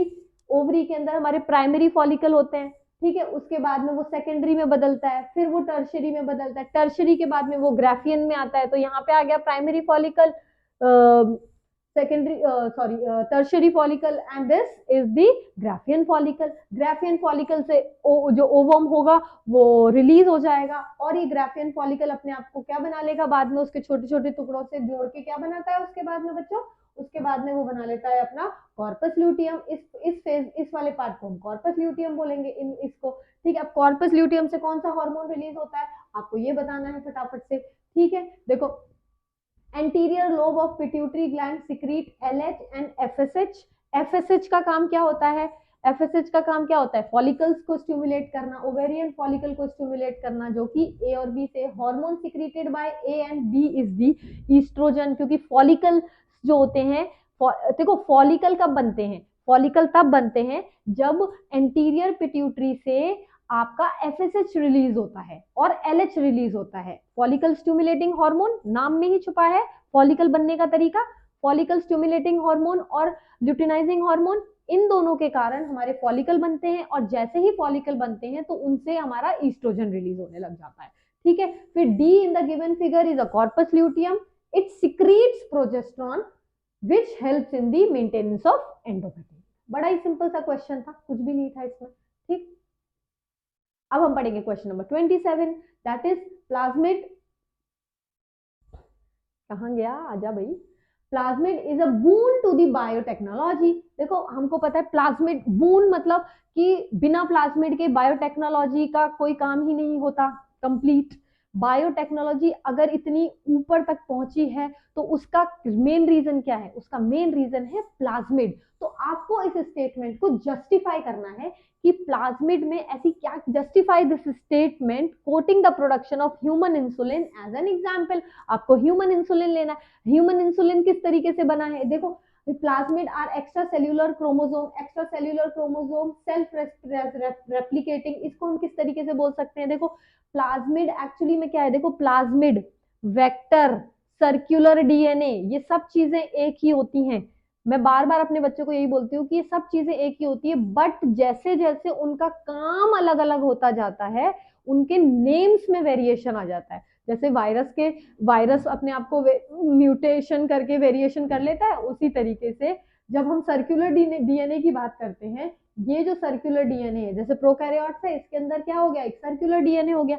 इसी circular DNA को हम बाहर आके क्या बोल देते हैं, प्लाज्मिड बोल देते हैं। कब बोलेंगे प्लाज्मिड इसको, जब इसको हमें किसी रिकॉम्बिनेंट डीएनए, मतलब जब हमें रिकॉम्बिनेंट डीएनए बनाना होता है तब हम इसे प्लाज्मिड बोल देते हैं। जैसे ही रिकॉम्बिनेंट, अब देखो रिकॉम्बिनेंट डीएनए अलग आ गया, रिकॉम्बिनेंट डीएनए भी सर्कुलर ही डीएनए होता है। अब इसके अंदर ऑलरेडी रिकॉम्बिनेंट जो डीएनए होता है, इसके अंदर भी अगेन चेंजेस हो चुका होता है। जो भी हमें कैरेक्टर्स चाहिए होते हैं, वो कैरेक्टर जो हम इसमें कट करके दूसरे डीएनए का अटैच करते हैं, हम उसको हम रिकॉम्बिनेंट डीएनए बोलेंगे। अब इसको ही, इस रिकॉम्बिनेंट डीएनए को जब किसी होस्ट के अंदर डाला जाता है तो इसी को ही हम क्या बोल देते हैं, वेक्टर बोल देते हैं। तो ये वाली जो चीज है ना, थोड़ा सा आप लोग ध्यान रखो कि इन सब चीजों का नाम एक ही है, बट अलग अलग टाइम पे होते ये एक ही हैं, लेकिन अलग अलग टाइम पे इनके नेम्स चेंज हो जाते हैं। ये चीज आपको थोड़ी सी ध्यान रखनी है। ठीक है, देखो self replicating usually circular double stranded DNA molecule found naturally in many bacteria. Plasmid is boon to biotechnology, it has certain characters which makes it good vector. Again मैंने वही बोला ना, प्लाज्मिड के पास कुछ ऐसी कैरेक्टर्स होती हैं, कुछ ऐसी चीजें होती है जिसके कारण वो गुड वेक्टर कहलाता है। अब आगे ना प्लाज्मिड को ही हम क्या बोल रहे हैं, वेक्टर बोल रहे हैं। और प्लाज्मिड और वेक्टर के बीच में एक रिकॉम्बिनेंट डीएनए आता है, उसको भी हम यही चीज बोलते हैं। In production of human insulin these are the discussed, it has a specific restriction enzyme. Plasmid के पास में क्या होता है, देखो restriction sites where the enzyme restriction endonucleus makes a cut and segment of DNA which codes for human insulin is inserted। ठीक है, बहुत सिंपल है, आप एक बार इसको देखो। It has a number of origin of replication where replication start, recombinant plasmid is introduced into E. coli host cell where it replicates and produce large number of insulin। ठीक है, वही चीज है पूरा जो मैंने अभी आपको बताया, आप इसका तरीका देखो किस तरीके से ये लिखा हुआ है। ठीक है बच्चों, okay, now we will do the question number 28। When does a genetic needs to carry a test cross, how it is carried। देखो बच्चों, ये थ्योरी लिखी हुई है, लेकिन आपको थोड़ा सा पार्ट थ्योरी करना है और उसके बाद आपको हाउ इट इज कैरीड में आपको क्या करना है, हाउ इट इज कैरीड में आपको वो दिखाना है, इसका क्रॉस करके दिखाना है पूरा, इसको पूरा क्रॉस करके दिखाना है, जो मैं अभी आपको दिखाती हूँ किस तरीके से। देखो सबसे पहले तो इसका आंसर बताना पड़ेगा आपको कि जो जेनेटिस्ट होते हैं वो ये चीज टेस्ट क्रॉस को क्यों करते हैं, क्यों कैरी आउट करते हैं टेस्ट क्रॉस को। इसका ये है रीजन कि मान लो हमारे पास हमारे पास दो प्लांट है, ठीक है, एक है टॉल प्लांट, टॉल प्लांट है, और एक है हमारे पास में डॉर्फ प्लांट। ठीक है, बड़ा सिंपल है। जो डॉर्फ प्लांट होगा उसको आप देखते ही समझ जाओगे कि भाई ये डॉर्फ है, क्योंकि इसके अंदर जो इसका जीनोटाइप है वो प्योरली रिसेसिव है, होमोजाइगस रिसेसिव है। ठीक है, समझ जाएगा। लेकिन जो टॉल प्लांट है उसका जो जीनोटाइप है वो है कैपिटल टी, और ये इन दोनों में से जो टॉल प्लांट दिख रहा है वो कौन सा है, ये वाला है या ये वाला है। तो यही आपका आंसर छुपा है कि हम या जेनेटिस्ट जो भी होते हैं वो टेस्ट क्रॉस क्यों कराते हैं, to know the genotype of unknown plant. समझ में आ गया कि हमें इस प्लांट का जीनोटाइप नहीं पता है, समझ में आ गया। तो हमें क्या करना है, इस जीनोटाइप को पता लगाने के लिए उस प्लांट का हमें क्रॉस कराना पड़ेगा। अब एक चीज और होती है इसमें कि जब भी हमें ये पता लगाना है, हमें सिर्फ रिजल्ट भी ऑलरेडी पता होना चाहिए इसका, कि जब हम इससे कैपिटल टी से क्रॉस कराएंगे तो हमारा ऑलरेडी क्या रिजल्ट आना चाहिए, इससे जब हम रिजल्ट कराएंगे तो ही हमारा ये रिजल्ट आएगा। तो हम समझ जाएंगे कि भाई ये वाला जो प्लांट था वो ये वाला था। समझ में आया, ये वाला जो प्लांट था वो ये वाला था, ये वाला जो प्लांट था ये वाला था। मैम हमें तो कुछ नहीं आया समझ में। अब ध्यान से सुनो, मैं समझा देती हूँ। ठीक है, ये हम नेक्स्ट जनरेशन में, ठीक है, देखो क्या होता है इसमें, एक ये होता है कि जब भी हम टेस्ट क्रॉस करते हैं तो हम हमेशा, ये दिस इज रूल, कि टेस्ट क्रॉस करने के लिए हमें हमेशा homozygous recessive, homozygous homozygous recessive से ही क्रॉसिंग करानी होती है। ठीक है, तो मैं पहले जो क्रॉसिंग कराऊंगी वो कैपिटल टी और दोनों स्मॉल टी से कराऊंगी। ठीक है, देखो अब क्रॉसिंग के लिए क्या होता है, सिंपल सा प्यूनेट स्क्वायर बनाओ, बड़ा ही आसानी से, आप सबको आता है प्यूनेट स्क्वायर बनाना, मेरे बच्चे बहुत स्मार्ट हैं, सबको आता है प्यूनेट स्क्वायर बनाना। ठीक है, ये हम करते हैं मोनोहाइब्रिड क्रॉस में। ठीक है, मोनोहाइब्रिड क्रॉस में हम सिर्फ और सिर्फ एक ही कैरेक्टर लेते हैं, सबको पता है ना कि मोनोहाइब्रिड मतलब mono means one and we will take only one character. ठीक है, तो ये जो हमने क्रॉस कराया है वो क्रॉस कराया है इसके साथ में। ठीक है, अब हम कराएंगे प्योरली इसके साथ, दोनों की ही क्रॉसेस, इन दोनों के क्रॉस हम इसके साथ करा रहे हैं। ठीक है, अब ये वाला जो क्रॉस बना है ये हमारा इसके साथ बना है, दूसरा वाला जो प्यूनेट स्क्वायर है फटाफट से मैं यहाँ पे आप लोगों के लिए बना देती हूँ, ये भी मेरे बच्चों को बहुत अच्छे से आता है। ठीक है, ठीक है, देखो कैपिटल टी स्मॉल टी, ये आ गया, ये आ गया, capital T small T, small T small T, आ गया फटाफट से आ गया। ठीक है, अब मुझे ये बताओ यहाँ पे जो आपका रिजल्ट आ रहा है, ये रिजल्ट इन द सेंस ये हमें नेक्स्ट जनरेशन में पता चलेगा, ये तो हम अभी पेपर पेन से कर रहे हैं, लेकिन जो जेनेसिस्ट होते हैं वो क्या करते हैं, वो एक्चुअली में क्रॉस करवा के, ब्रीडिंग करवा के देखते हैं। समझ में आ गया, दोनों की क्रॉसिंग करवा के देखते हैं, जैसे टॉल दोनों ही प्लांट को दोनों के साथ में करवा दिया तब पता चल जाएगा। देखो किस तरीके से, अगर प्लांट ये वाला हुआ मान लो, तो हमें जो नेक्स्ट जनरेशन में जो प्लांट्स मिलेंगे वो सारे प्लांट्स हमें कैसे मिलेंगे, टॉल मिलेंगे। तो हमें ये पता चल जाएगा कि इसका जो जीनोटाइप है वो कैपिटल टी है। समझ में आ गया? मतलब जो प्लांट है वो इस वाले जीनोटाइप से बना हुआ है। अगर हमें दो प्लांट मिलते हैं टॉल, टू टॉल प्लांट्स मिलेंगे और टू हमें मिलेंगे डॉर्फ, मतलब वही सेम क्वेश्चन आया है जो अभी हमने थोड़ी देर पहले किया था ना, वो ही सेम क्वेश्चन है। टू डॉर्फ मतलब 50-50 का अगर रेशियो आता है तो हम समझ जाएंगे कि जो प्लांट है अननोन जीनोटाइप जिसका हमें जानना है वो वाला प्लांट है, जिसका जीनोटाइप है वो ये वाला जीनोटाइप है। आ गया समझ में? बस सिंपल सा तो आंसर था इसका। यही आपको आंसर लिखना है, इसी को आप अपने ही लैंग्वेज में लिख दो। एक बार आंसर राइटिंग किस तरीके से करनी है आप देख लो, क्रॉस आप देख लो। ठीक है, ये आपका फटाफट से सिंपल सा आंसर था। ठीक है, अब मैं आपको दिखा देती हूँ आपको स्क्रीन पे कि आंसर किस तरीके से हम लिखते हैं। ठीक है, ये रहा आपका आंसर, फटाफट से देखो आ रहा है बेटा, ये रहा। ठीक है, एक बार इसका स्क्रीनशॉट ले लो। ठीक है, होमोजाइगस रिसेसिव से ही इसकी क्रॉसिंग होनी है।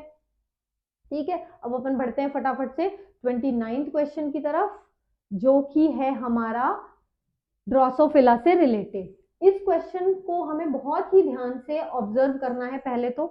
ठीक है, ये क्वेश्चन कैसा है?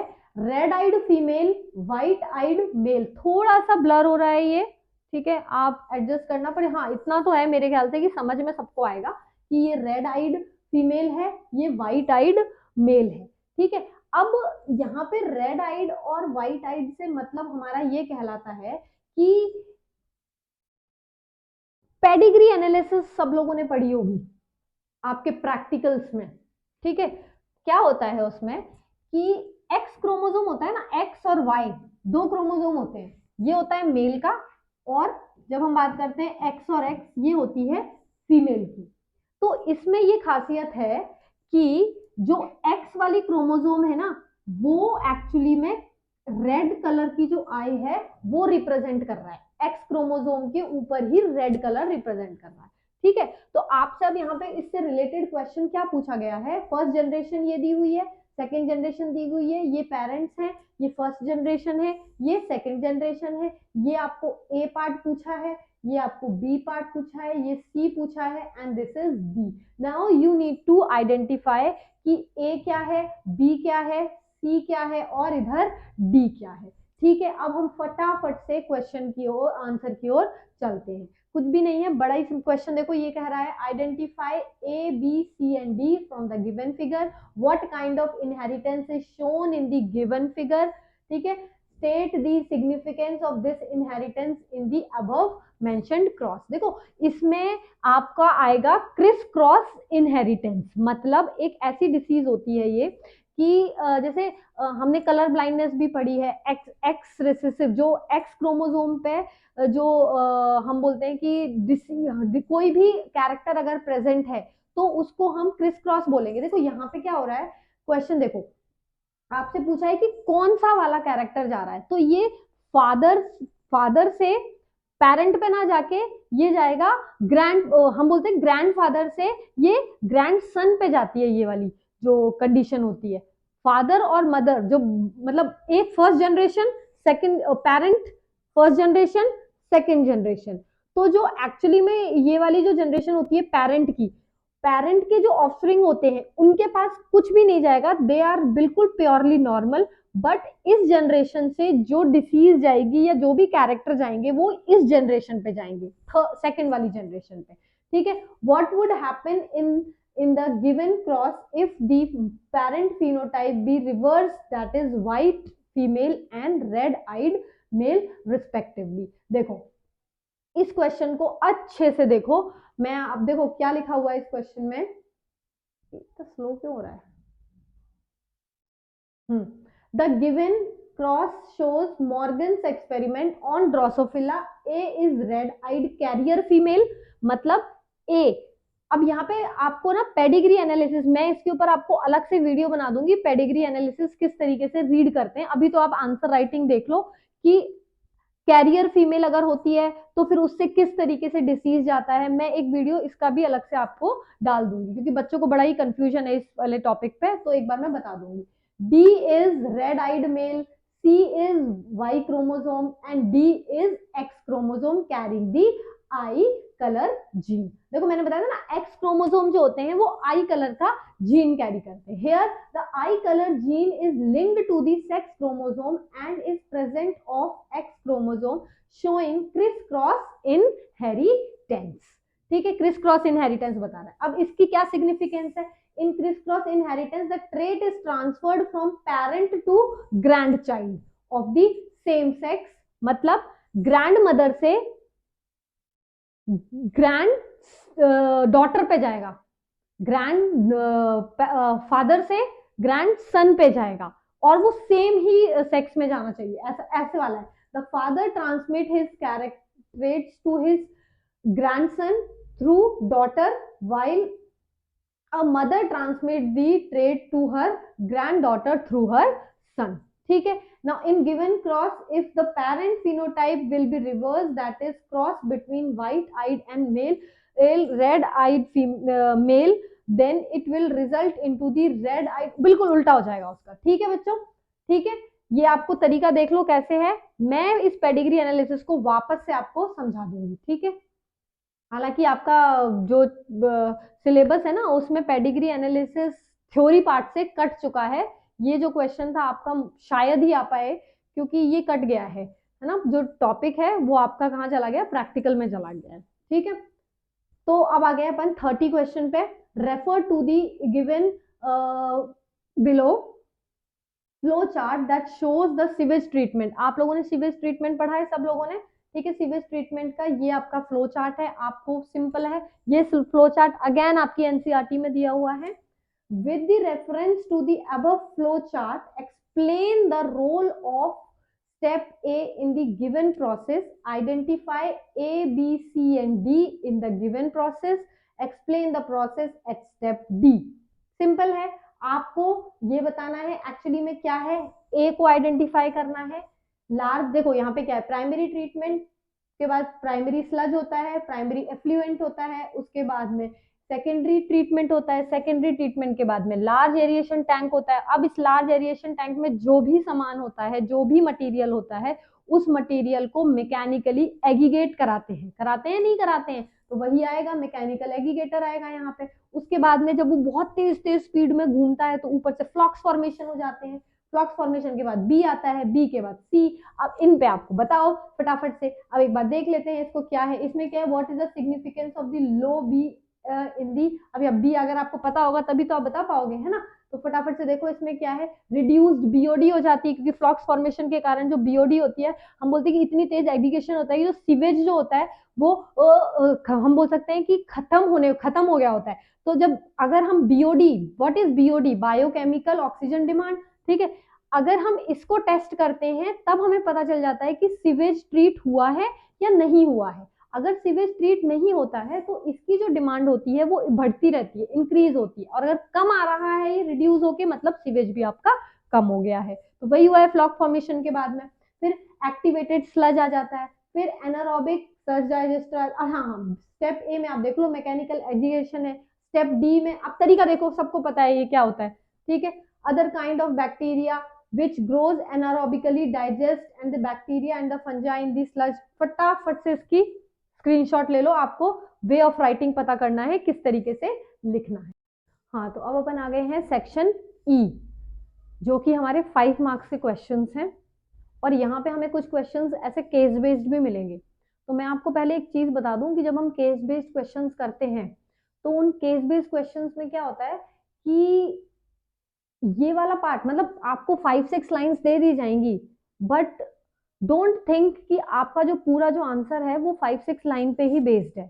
आपको इस 5-6 लाइंस या फिर किसी भी जो भी केस बेस्ड आपसे क्वेश्चन पूछा है, उस केस बेस्ड क्वेश्चंस में ये होता है कि आपको उससे रिगार्डिंग नॉलेज, चैप्टर की नॉलेज होनी ही चाहिए, उस टॉपिक से रिगार्डिंग आपको नॉलेज होनी ही चाहिए, तभी you are going to give the answer. ठीक है. देखो इसमें ये एक आपको पैराग्राफ दे दिया है. इस पैराग्राफ में आपसे ये पूछ रहे हैं, identify the gases A B C and D.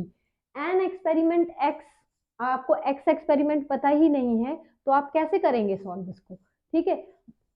Provided evidence in support of Y. जब आपको एक्स ही नहीं पता तो आप वाई का क्या करेंगे, ठीक है। In this experiment 4 gases were circulated, A B C D, आपको गैसेस पता होनी चाहिए, ठीक है। In an air tight apparatus and electrical discharge, ये वही वाला एक्सपेरिमेंट है ऑपरेन हेल्डन वाला, ठीक है, जिसमें उन्होंने जो अर्ली टाइम का जो एटमॉस्फेयर था, एशियन टाइम का जो एटमॉस्फेयर था, उस एटमॉस्फेयर में जो भी मटेरियल प्रेजेंट था, जो भी गैसेस प्रेजेंट थी, उन गैसेस की हेल्प से इन्होंने कोई ना कोई मॉलिक्यूल्स बनाए थे, और उन मॉलिक्यूल्स से हम कह सकते हैं नॉन लिविंग थिंग जो मॉलिक्यूल है, नॉन लिविंग मॉलिक्यूल से जो एग्जिस्टेंस मिला कि भाई जो भी कोई लिविंग एग्जिस्टेंस आया है वो नॉन लिविंग से आया है, तो उसी वही वाला एक्सपेरिमेंट है ये, आपको पता होना चाहिए ये, ठीक है। द मिक्सचर, पूरा पढ़ लो इसमें। अब इसमें क्या दिखा है, विच theory of the origin of life is supported by the above experiment, कौन सी थ्योरी करी गई थी सपोर्ट, ठीक है। Draw a diagrammatic representation of experiment x, अगर आपको वो एक्सपेरिमेंट पता है, वो पूरा बनाया था अपन ने कि उसमें इलेक्ट्रिकल डिस्चार्ज दिया हुआ था, ये आपकी बुक का ही बिल्कुल डायग्राम है, आप बुक में दिया हुआ है आपकी एनसीईआरटी में। What does A B C and D together produces in the experiment X, अब ये लास्ट में जो ये सब चीजें एक्सपेरिमेंट करते हैं, तो एक्स लास्ट में ये जो एक्स एक्सपेरिमेंट है उसमें क्या चीज फॉर्म हुई, ये हमें बताना है कि हमें अमीनो एसिड्स मिले थे, ठीक है। Explain 3 different ways in which natural selection can affect the frequency of heritable trait in the population. चलो फटाफट से इसका वे ऑफ राइटिंग देख लो कैसे लिखते हैं, आपको आंसर तो आता ही होगा। Gases A B C D could be methane, ammonia, hydrogen and water vapour, ये गैसेस प्रेजेंट थी उस टाइम पे, ऑक्सीजन था ही नहीं बिल्कुल भी। मिलर एक्सपेरिमेंट था जो कि एक्स था, ठीक है, सपोर्टेड ऑपरेन हेल्डन, मिलर ने किसको सपोर्ट किया था, ऑपरेन एंड हेल्डन वाले को। Theory which states that the life originated on early earth through the physiochemical process of atoms combining to form molecules, समझ में आए, ये जो एटम्स थे इनसे कुछ ना कुछ मॉलिक्यूल्स बने थे, ठीक है। These molecules in turn reacting to produce inorganic and organic compound, organic compound, देखो तरीका देखो कितना कितना तरीके से सलीके से आंसर लिखा है, अगर आप लोग ऐसे तरीके सलीके से आंसर लिख कर आएंगे तो definitely you are going to score a good marks in biology, right. ये आपका डायग्राम है, बिल्कुल बुक में दिया हुआ है, फटाफट से इसको देख लो कि यही वाला डायग्राम बनाना है, इसकी तो स्क्रीनशॉट लेने की जरूरत ही नहीं है, आपकी बुक का ही डायग्राम है, ठीक है। उसके बाद आता है अपना नेक्स्ट क्वेश्चन। अब नेचुरल सिलेक्शन के बारे में पूछा गया है आपसे कि आप 3 टाइप्स, मतलब आप बताओ कि नेचुरल सिलेक्शन के कौन से 3 टाइप्स होते हैं, ठीक है, 3 वेज आप बता दो फटाफट से। तो आपको ये बताना पड़ेगा इसमें कि हमारे पास 3 ग्राफ्स होते हैं, आपने देखा है ना, 3 सिलेक्शन होते हैं 3 टाइप के, एक स्टेबलाइजिंग सिलेक्शन होता है, एक अपना कौन सा होता है, डायरेक्शनल सिलेक्शन होता है, तीसरा अपना होता है डिसरप्टिव सिलेक्शन। तो उसके लिए आपको बड़ा ही सिंपल सा आपके एनसीईआरटी में कुछ ग्राफ बने हुए हैं, 3 ग्राफ बने हुए हैं, तो एग्जाम्पल के साथ में आप फटाफट से एक बार समझ लें इसको कि किस तरीके से होता है। देखो, एक होता है हमारे पास जो नेचुरल सिलेक्शन होता है ना, we are reading the natural selection, ठीक है, हम नेचुरल सिलेक्शन के बारे में पढ़ रहे हैं। नेचुरल सिलेक्शन के बारे में जब हम पढ़ रहे हैं तो इन दी नेचुरल सिलेक्शन 3 टाइप्स के नेचुरल सिलेक्शन होते हैं अपने पास। कौन से होते हैं, 3 टाइप के होते हैं। एक होता है अपना स्टेबलाइजिंग वाला, ठीक है, स्टेबलाइजिंग सिलेक्शन। अब स्टेबलाइजिंग सिलेक्शन में क्या होता है, स्टेबलाइजिंग मतलब नाम से ही पता चल रहा है कि कोई चीज स्टेबिलिटी आनी चाहिए उसमें, ठीक है। देखो इसमें क्या होता है कि देखो नेचुरल सिलेक्शन मतलब कि जो नेचर है वो कुछ लोगों को सेलेक्ट कर रहा है, किस तरीके से सेलेक्ट कर रहा है, जैसे एक्सट्रीम पोजीशन होती है और एक होती है मीडियम पोजीशन। एक्सट्रीम मतलब हम ये कह सकते हैं कि अगर हम हाइट को लें तो एक्सट्रीम क्या होती है, बहुत छोटे लोग भी होते हैं और बहुत बड़े लोग भी होते हैं। तो नेचर ने, अगर आप आसपास अपने आंखें घुमाएंगे तो आपको ये दिखेगा कि मीडियम हाइट के लोग प्रेजेंट हैं, राइट। तो ना तो बहुत ज्यादा लंबे हैं ना बहुत ज्यादा छोटे हैं, तो एक्सट्रीम हो गया ये वाला, लेकिन मीडियम जो हाइट है वो नेचर ने सेलेक्ट कर ली। ये आप एक एग्जांपल के साथ में स्टेबलाइजिंग सिलेक्शन को आप दे सकते हैं। दूसरा आपका है डायरेक्शनल सिलेक्शन। डायरेक्शनल सिलेक्शन में जो आपका ग्राफ होता है वो एक साइड में शिफ्ट हो जाता है। इसका क्या मतलब होता है? इसका ये मतलब होता है कि एक एग्जांपल अगर मैं दूं आपको समझाने के लिए, तो देयर इज अ काउ, ठीक है। हमारे पास एक काउ ऐसी है कि जो मिल्क बिल्कुल प्रोड्यूस नहीं करती है, और दूसरी काउ ऐसी है जो मिल्क बहुत सारा प्रोड्यूस करती है। तो ये दोनों भी एक्सट्रीम ही हो गए ना, एक तो बिल्कुल ही प्रोड्यूस नहीं कर रही है और एक प्रोड्यूस कर रही है। तो इसमें क्या हुआ कि जो प्रोड्यूस कर रही है वो एक डायरेक्शन है, तो मिल्क प्रोडक्शन के बाद में उससे किसी ना किसी को फायदा ही तो होना है मिल्क प्रोडक्शन से। तो यहाँ डायरेक्शनल मतलब एक्सट्रीम सेलेक्ट किया, और ऐसा एक्सट्रीम सेलेक्ट किया जिससे कोई ना कोई डायरेक्शन बन रही है, डायरेक्शनल है, उससे किसी को फायदा हो रहा है, नुकसान नहीं हो रहा है, ठीक है। तो ये वाली चीज यहाँ आ गई, ठीक है। यहाँ पे आ गया अपना कौन सा वाला आ गया, डायरेक्शनल सिलेक्शन का आ गया अपना यहाँ पे डायरेक्शनल सिलेक्शन, ठीक है। जब हम बात करते हैं कौन सी, डिसरप्टिव सिलेक्शन, यहाँ पे डायरेक्शनल सिलेक्शन आ गया। अब एक लास्ट आता है अपना डिसरप्टिव सिलेक्शन। यहाँ पे आता है अपना कि दो एक्सट्रीम चूज किए जाते हैं, मिडिल वाला जो रहता है उसको एलिमिनेट कर देते हैं, ठीक है। एग्जाम्पल अगर हम लें तो एग्जाम्पल क्या होगा, हम थ्री एग्जाम्पल्स मतलब थ्री रैट्स लेंगे, जिसमें एक रैट होगा हमारा व्हाइट कलर का, दूसरा रैट होगा ब्लैक कलर का, तीसरा रैट होगा हमारा ग्रे कलर का, ठीक है। तो इस सिलेक्शन में क्या होगा कि जो बोथ दी एक्सट्रीम्स होंगे, और एक्सट्रीम यहाँ क्या हो गया, व्हाइट एक्सट्रीम हो गया, ब्लैक एक्सट्रीम हो गया, और जो ग्रे वाला है वो हमारा एक्सट्रीम ना होके मतलब इंटरमीडिएट हो गया, ठीक है। तो जैसे अगर हम बात करें कि ब्लैक रैट है, वो ब्लैक रॉक के आसपास अगर रहेगा तो नेचर उसे सेलेक्ट कर लेगा, ठीक है। क्यों? क्योंकि वो किसी भी प्रेडेटर कोई भी प्रेडेटर जो है वो उसे देख नहीं पाएगा और वो उसे खा भी नहीं पाएगा, ठीक है। दूसरा वाला जो होगा वो व्हाइट वाला अगर होता है, तो व्हाइट स्नो में व्हाइट रैट रहेगा, तो वहां पे भी उसे नेचर सेलेक्ट कर लेगा और वहां पे उसकी पॉपुलेशन इंक्रीज हो जाएगी। क्यों? क्योंकि वहां पे कोई मतलब वो कॉमफ्लेज वाला सिस्टम चलेगा, तो कॉमफ्लेज से कोई उसे आइडेंटिफाई नहीं कर पाएगा, तो वहां पे उनकी पॉपुलेशन ग्रो होती जाएगी। वहीं अगर हम ग्रे की बात करते हैं, तो ग्रे वाला अगर व्हाइट की जगह पे चला गया और ग्रे वाला अगर ब्लैक में चला गया, तो कोई भी जो प्रेडेटर होते हैं उसे एज अ प्रे उसे आइडेंटिफाई कर लेंगे और उसकी पॉपुलेशन हो जाएगी खत्म, ठीक है बच्चों। ओके, तो फिर अब हम बढ़ेंगे क्वेश्चन नंबर 32 की तरफ। तो अब हम पढ़ेंगे क्वेश्चन नंबर 32। 5 मार्क्स का क्वेश्चन है, 5 पार्ट्स दिए हैं इसमें, गिव रीजन वाला क्वेश्चन है। आपको बड़े आसानी से 1 मार्क के सारे क्वेश्चन आपको शॉर्ट लाइनर में इसके आंसर्स लिख देना है ना। देखो, DNA can not pass into the host cell through the cell membrane. क्यों नहीं हो सकता है? क्योंकि हमें पता है कि जो डीएनए का नेचर है वो हाइड्रोफिलिक है, ठीक है, हाइड्रोफिलिक इन नेचर डीएनए, और जो सेल मेम्ब्रेन है उससे वो चीज पास नहीं हो पाएगी, ठीक है। तो ये लिख देंगे अपन, ठीक है। दूसरा हमारा ये हो सकता है कि क्वेश्चन है कि proteases are added during the isolation of DNA for genetic engineering. अब इसमें क्या होता है कि हमें डीएनए का आइसोलेशन करना होता है, तो जब डीएनए का हम आइसोलेशन करेंगे तो हमें उसमें प्रोटीन्स वगैरह नहीं चाहिए होते हैं, और हमें अच्छे से पता है कि जो डीएनए है वो पूरी तरीके से किससे बाइंड है, हिस्टोन प्रोटीन से बाइंड है, ठीक है। तो हमको प्रोटीएसेस इसीलिए डालने होते हैं उसमें। प्रोटीएस क्यों ऐड करते हैं? प्रोटीएस इज एंजाइम जिससे जो प्रोटीन्स हैं वो अमाइनो एसिड में कन्वर्ट हो जाए और हमारे पास फ्रेशली जो डीएनए है, जो एक्चुअली में हमें चाहिए होता है डीएनए, वो डीएनए हमारे पास आ जाए, ठीक है। Single recognisation site is preferred in a vector. जाहिर सी बात है सिंगल ही होनी चाहिए, क्योंकि अगर हमारे पास एक से ज्यादा होगी तो क्या होगा, उसके जो वेक्टर होगा उसके हम बोल सकते हैं कि फ्रेगमेंट्स में कन्वर्ट हो जाएगा वो, और अगर वो 2-4 फ्रेगमेंट्स में कन्वर्ट हो गया तो फिर उसकी हम मतलब जो उसकी प्रोसेसिंग है वो अच्छे से नहीं हो पाएगी, ठीक है। Now maintenance of sterile conditions in biotechnological process. Now here we need to understand the sterile means. देखो, sterile दो तरीके का होता है, अगर हम मीनिंग की तरफ से जाएं तो एक स्टेराइल होता है फर्टाइल और स्टेराइल, ठीक है। तो हम वहां पे ये वाली चीज नहीं पढ़ रहे हैं, हम पढ़ रहे हैं स्टेराइल मतलब cleanliness.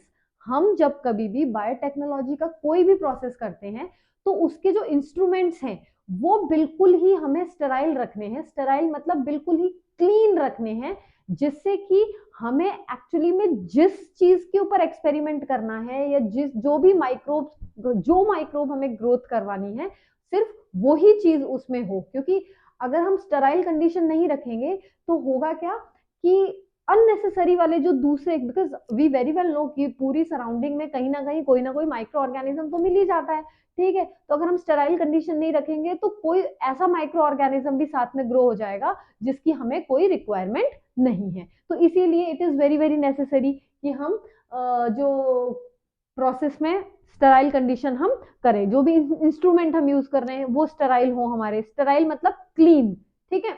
Now genes encoding resistance to antibiotic considered as useful selectable marker for E. coli cloning vector। जाहिर सी बात है, सीधी सी बात है, हमें इसीलिए यूज करना होता है सो दैट हम जो ट्रांसफॉर्मेंट हैं उनको नॉन ट्रांसफॉर्मेंट से डिफ्रेंशिएट कर सकें, ठीक है। क्वेश्चन क्या कह रहा है, gene encoding resistance to antibiotic considered as useful selectable marker for E coli cloning vector. आप इन क्वेश्चंस के आगे वाई लगा दो तो आपको आपके आंसर खुद ही मिल जाएंगे, अगर आपको ये टॉपिक आता है तो, ठीक है। तो जाहिर सी बात है, इसीलिए क्योंकि हमें ट्रांसफॉर्मेंट को नॉन ट्रांसफॉर्मेंट से डिफ्रेंशिएट करना होता है, ठीक है। बड़ा ही सिंपल सा है। अब आपका इसमें या तो आप ये वाला कर दो या फिर आप ये नीचे जो आपके एक केस बेस्ड क्वेश्चन है वो देखो, positive agent of HIV AIDS and COVID-19 belong to the same group of viruses. To diagnose and amplify the genetic material for the future study of COVID-19 virus, RT-PCR test is carried out। देखो, आप सब लोगों को अच्छे से पता है कि भाई 2020 में 2020 में हमारा कोविड आया था, और ऐसा खतरनाक कोविड आया था कि हम चाहे रेलवे स्टेशन पे जाएं तो हमें RT-PCR की रिपोर्ट लेके जानी पड़ती है, राइट। हम चाहे फ्लाइट में जाएं तो हमें RT-PCR की रिपोर्ट लेने जानी पड़ती है। तो व्हाट इज दिस RT-PCR? आपको पता है ना, PCR टेक्निक हमने बायोटेक्नोलॉजी में पढ़ा है वो। तो यहाँ पे आप सबको पता है, जो हम तो टेस्ट जो बच्चे 12th एक्चुअली में उस वक्त कर चुके थे या कर रहे थे, तो उन बच्चों को तो बहुत अच्छे से पता है RT-PCR क्या होता है, ठीक है। अब जिन बच्चों को नहीं पता, अब तुम लोगों ने नहीं किया था उस वक्त 12th, तो तुम्हें तो RT-PCR होगा कोई यार, कोई ना कोई टेस्ट होगा। लेकिन अब एक्चुअली में अब आपको पता चल गया कि RT-PCR क्या है। ये एक, अगर कोई भी बहुत ही स्मॉल अमाउंट में अगर कोई वायरस है उसको भी डिटेक्ट कर लेता है। जैसे अपना एड्स का वायरस, जब तक वो बहुत ज्यादा नहीं फैलता है बॉडी के अंदर तो वो डिटेक्ट नहीं होता है, क्योंकि उसके सिम्टम्स नहीं आते हैं। जब तक सिम्टम्स नहीं आएंगे तो आप डॉक्टर के पास भी नहीं जाओगे, ठीक है। आपने कई बार ये देखा होगा उसमें कोविड वाले में ही टाइम में कि सिम्टम्स तो थे ही नहीं किसी के, बट उसकी बॉडी के अंदर कोविड वायरस था। इसीलिए किसी के कोई सिम्टम नहीं है, बट देन ऑल्सो उसका जो RT-PCR जो रिपोर्ट थी वो बिल्कुल पॉजिटिव आ रही थी, समझे। तो मतलब अगर स्मॉल अमाउंट में कोई माइक्रो ऑर्गेनिज्म या कोई वायरस आपकी बॉडी के अंदर है तो वो भी ये जो टेक्निक है वो डिटेक्ट कर लेती है, ठीक है। अब आपसे इसका क्वेश्चन देखो, ये केस बेस्ड क्वेश्चन है, इसका क्वेश्चन देखो, what does RT-PCR stand for. आपको पता होना चाहिए कि RT-PCR का क्या फुल फॉर्म है। Reverse transcriptase polymerase chain reaction, this is the full form of this। explain the various step of RT-PCR। जाहिर सी बात है, हमने इट्स PCR टेक्निक, ठीक है। PCR टेक्निक, इसके 3 स्टेप्स हैं अपने, आपकी बुक में बहुत अच्छे से इसका डायग्राम दिया हुआ है, और आप एक बार यहाँ पे भी देख लो किस तरीके से आपको इसके आंसर्स लिखने हैं, ठीक है। बड़ा सिंपल सा है, 3 स्टेप्स हैं उसके। आप ये वाला देख लो पहले, DNA वाला जो फर्स्ट मैंने बताया था, इसका स्क्रीनशॉट अगर लेना चाहो तो ले लो, और so that it will be more clearer to you कि वाई वाले क्वेश्चंस किस तरीके से हमें अटेम्प्ट करने, ठीक है बच्चों। अब ले लिया मेरे ख्याल से आप लोगों ने स्क्रीनशॉट। उसके बाद में हम ये वाला वापस से D और E का भी ले लो आप फटाफट से, ठीक है। मैं आपको समझा चुकी हूँ ये चीजें, ठीक है। अब RT-PCR हो गया आपका इसमें। अब देखो, denaturation, primer annealing and extension of primer. आपको इसमें एक ये वाला डायग्राम जो आपकी बुक में है, डायग्राम के साथ में आप इसको फुल्ली एकदम 3 पॉइंट्स में एक्सप्लेन कर दो, you will get a full and final marks of this question, ठीक है। डीनेचुरेशन में होता ही क्या है, क्या होता है डीनेचुरेशन में, कि जो डीएनए के जो 2 स्ट्रैंड्स होते हैं उन्हें हाई अमाउंट की हीट पे, हाई टेम्परेचर पे 90 टू 94 डिग्री के टेम्परेचर पे उसे हीट करते हैं, तो जो जो डीएनए के जो बॉन्ड्स होते हैं एक्चुअली में वो डीनेचर हो जाते हैं, एंड उसके जो स्ट्रैंड्स होते हैं वो पूरी तरीके से ओपन अप हो जाते हैं। देखो यहाँ पे डायग्राम में देखो, आपकी बुक का ही डायग्राम है, ये हीट करेंगे, ये पूरा एक स्ट्रैंड है डीएनए का, बहुत अच्छे से डबल स्ट्रैंडेड डीएनए का, जैसे ही हम इसे हीट करेंगे तो ये जो स्ट्रैंड है ये ओपन अप हो जाते हैं, ये ओपन अप हो जाते हैं। अब जैसे ही ओपन अप होंगे तो प्राइमर एनीलिंग करते हैं, हम प्राइमर का एडिशन करते हैं, क्योंकि हमें इसकी कॉपी बनानी है, मल्टीपल कॉपीज, ठीक है। अब इसकी प्राइमर लगा दिया हमने, उसके बाद में एक एंजाइम है, very very important enzyme, DNA tag polymerase, ठीक है। इसकी हेल्प से डीएनए के 2 पार्ट्स बन जाते हैं, फिर उसके बाद में एक्सटेंशन हो जाता है, और फिर 30 साइकिल के बाद इसको हम क्या कहते हैं, बहुत सारा एम्पलीफिकेशन, बहुत सारी इसकी मल्टीपल कॉपीज बन जाती हैं, ठीक है बच्चों। अब हम पढ़ते हैं last question of this paper, very very simple question and very very tricky question, ठीक है। हाँ, एक्चुअली में ये डायग्राम देख के, बिना क्वेश्चन मत देखो, बट इस डायग्राम को देखो, इस डायग्राम को देखने के बाद में आप लोगों को ऐसा महसूस होगा कि अरे मैम ये तो बड़ा ही सिंपल सा क्वेश्चन है, हमने तो पिछले साल, पिछले कई सैंपल पेपर्स में ये देखते हुए आ रहे हैं, हमने पिछले साल का जो बोर्ड एग्जाम आया था उसमें भी ये क्वेश्चन आया था। बट यस, एक मोस्ट इंपॉर्टेंट चीज मैं आपको बता दूं कि डायग्राम और कंटेंट, एवरीथिंग इज लिमिटेड। आपकी एनसीईआरटी की बुक में हर चीज लिमिटेड अमाउंट में है, लेकिन जो क्वेश्चन बना रहे हैं उनका दिमाग लिमिटेड नहीं है बेटा, वो अपने दिमाग से एक ही डायग्राम से बहुत सारे क्वेश्चन बना देते हैं। तो डायग्राम तो आपको सेम मिल जाएगा, बट इनके जो पार्ट्स हैं उनको जब आप पढ़ोगे क्वेश्चंस को, तब आपको पता चलेगा कि ये तो बिल्कुल ही अलग डायग्राम, अलग क्वेश्चन आ गया, ठीक है। तो एक बार इसको देखो, ये बड़ा सिंपल सा लग रहा है, आपकी बुक का है ये भी, मैं फिर बार बार बोलूंगी आपको, everything is there in your NCERT. तो आपको एनसीईआरटी के ऊपर बहुत फोकस करना है, समझ में आ गया, ठीक है। Now identify the ovarian hormone X and Y mentioned in the graph, diagram दिया है बहुत अच्छे से आपको। ये क्या, एक साइकिल है, आपकी मेंस्ट्रुअल जो साइकिल होती है उस आपकी बुक में, ठीक है, मेंस्ट्रुअल साइकिल की पूरी दी हुई है, डेज दिए हैं 1 से लेके 29 डेज। यहाँ पे आपका ओवेरियन हॉर्मोन्स हैं, कौन कौन से हार्मोन कब कब बोलते हैं कि हम बोलते हैं कि ड्यूरिंग दीज डेज कौन से हार्मोन ज्यादा एक्टिवेट होते हैं, कौन से हार्मोन कम एक्टिवेट होते हैं, उससे रिलेटेड। तो अब आपको ये दो दिए, एक्स और वाई, दो तरीके के हार्मोन है, ये वाई है ये एक्स है। आपको ये बताना है कि एक्स वाला हार्मोन कौन सा है, वाई वाला हार्मोन कौन सा है। बड़ा ही सिंपल सा है, एक्स वाला हार्मोन अपना है ईस्ट्रोजन, और वाई वाला हार्मोन अपना है प्रोजेस्ट्रॉन, ठीक है। अब इसी के बदले में हम नेक्स्ट वाला जब हम क्वेश्चन देखते हैं, अब क्या इसमें एक और चीज होती है कि सोर्स, आपको बताना है इसका सोर्स क्या है। ईस्ट्रोजन हार्मोन हमें पता है, ठीक है। देखो येलो आ गया, अब ले लेते हैं अपन रेड, ठीक है। चलो, एक्स इज ईस्ट्रोजन, हम सबको पता है, ठीक है, ईस्ट्रोजन हार्मोन। ये वाला जो हार्मोन है इसको हम बोलते हैं प्रोजेस्ट्रॉन हार्मोन, ठीक है, प्रोजेस्ट्रॉन हार्मोन। अब ये तो आपको बता दिया, लेकिन इसका सोर्स कहाँ है, ये वाले हार्मोन आ कहां से रहा है, आ कहां से रहे हैं। ये वाला जो हार्मोन है, ये हार्मोन आता है अपने फॉलिकल से, ठीक है। ईस्ट्रोजन हार्मोन आता है अपना फॉलिकल से, जो हमारे फॉलिकल्स बनते हैं, ठीक है। ओवम के ऊपर जो लेयर बनती है फॉलिकल की, primary follicle, secondary follicle, tertiary follicle, वहां से आते हैं। अब उसके बाद में ये जो प्रोजेस्ट्रॉन है, ये प्रोजेस्ट्रॉन हार्मोन एक्चुअली में हम देखा जाए तो प्रोजेस्ट्रॉन हार्मोन यहाँ रिलीज होता है। हम बोल सकते हैं कि ये वाला जो पोर्शन है 11 से कुछ डेज यहाँ तक, ठीक है। तो ये एक्चुअली में कब प्रोजेस्ट्रॉन, तभी तो रिलीज होगा, कि जब प्रोजेस्ट्रॉन एक्चुअली में हार्मोन तब रिलीज होता है जब ओव्यूलेशन हो चुका होता है, ठीक है। इसका क्या काम होता है, प्रोजेस्ट्रॉन आता कहां से है, प्रोजेस्ट्रॉन हार्मोन आता है अपने कॉर्पस ल्यूटियम से, क्लीन कर देते हैं इसको।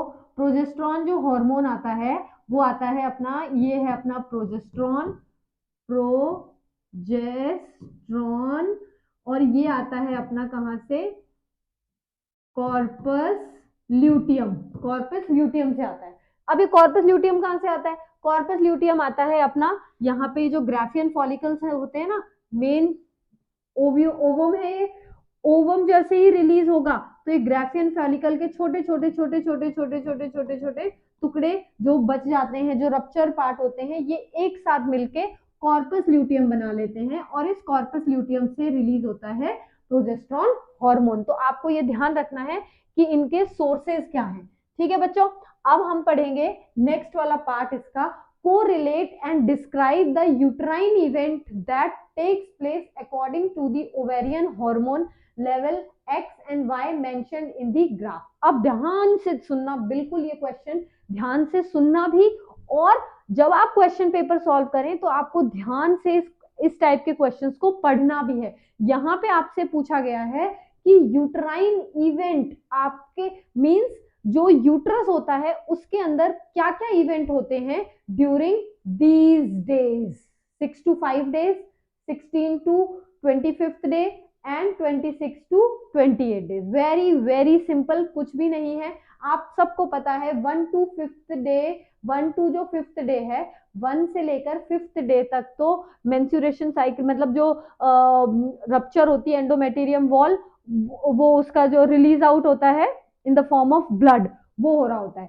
लेकिन यहाँ पूछा है आपसे 6th डे से 15th डे तक एक्चुअली में क्या हो रहा होता है। 6th डे से 15th डे में आपसे पूछा है यूट्राइन इवेंट, यूट्रस में ऐसा क्या इवेंट हो रहा होता है, तो हमको ये ध्यान देना है कि यहाँ पे जो अपनी एंडोमेटेरियम वॉल होती है, यूट्रस की जो इंटरनल वॉल होती है उसको बोलते हैं एंडोमेटेरियम वॉल। तो एंडोमेटेरियम वॉल रीजनरेट होती है under the influence of estrogen hormone. समझ में आ गया, क्योंकि यहाँ पे तो ब्रेक हो गई होती है, ठीक है, 1 to 5th डे में तो पूरी तरीके से ब्रेक हो गई होती है। Now it needs to be strong, strong uterus को स्ट्रॉन्ग करने के लिए रीजनरेट होती है वापस से, तो ये चीज आ जाएगी इसमें। अब आपसे पूछा गया है कि 16 to 25th डे में क्या होगा। अब 16 to 25th डे में आपसे ये पूछा गया है क्या करना है। अब ये वहीं पे यही चीज हो रही है, जो एंडोमेटेरियम वॉल है वो इम्प्लांटेशन के लिए और ज्यादा रेडी होती है, because this is the time when जो ओव्यूलेशन हो चुका होता है, if egg is being fertilise, अगर एग फर्टिलाइज हो चुका है तो फिर इन डेज में वो इम्प्लांट होगा, कहाँ पे, यूट्रस में इम्प्लांट होगा। तो जब यूट्रस में इम्प्लांट होने के लिए उसकी जो वॉल है, एंडोमेटेरियम वॉल है, it needs to be strong, तो यहाँ पे ये स्ट्रॉन्ग बनेगी। ठीक है, उसके बाद में आपसे पूछा गया है 26 to 28 डेज में क्या होना है, तो when ovum is not fertilised, very simple, ये तो आपको अच्छे से पता है ना कि जब ओवम फर्टिलाइज नहीं होगा तो it will again shed off what endometerium wall, that is internal wall of uterus, it will again shed off in the form of blood। ठीक है, अब मैं आपको प्रोसेस पूरा बता दिया है इसका, आप एक बार इसका फटाफट से आंसर देख लो कि इसको आंसर राइटिंग हमें किस तरीके से लिखनी है, so that you will get a full on marks. देखो आंसर लिखा है X estrogen secreted by the growing follicles, Y progesterone secreted by the corpus luteum.